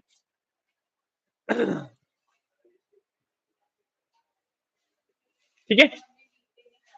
सॉरी। हाँ जी। हाँ, इसको फॉर्मेट आउट कर सकते हो फिर। इसमें ना डी डी डी डी होता है, तो 4 बार डी लिखने का मतलब मंडे ट्यूसडे, 3 बार लिखने का MONTUE, 2 बार लिखने का 0102, एक बार लिखने से 123। ठीक है। आप जो वीकडे का फॉर्मूला है इसको रैप कर दोगे फॉर्मेट के अंदर, यहाँ पे आगे फॉर्मेट का लगा के ब्रैकेट लगा के कॉमा करके डी डी डी डी कर सकते हो आप इसको। ठीक है। वैसे फॉर्मेट में ना सिंपल इसी में भी यहाँ पे MMM की जगह 4 बार डी लिख दोगे तो वो वैसे भी आ जाएगा। ठीक है। This is all up to you. ठीक है। आज के लिए इतना ही।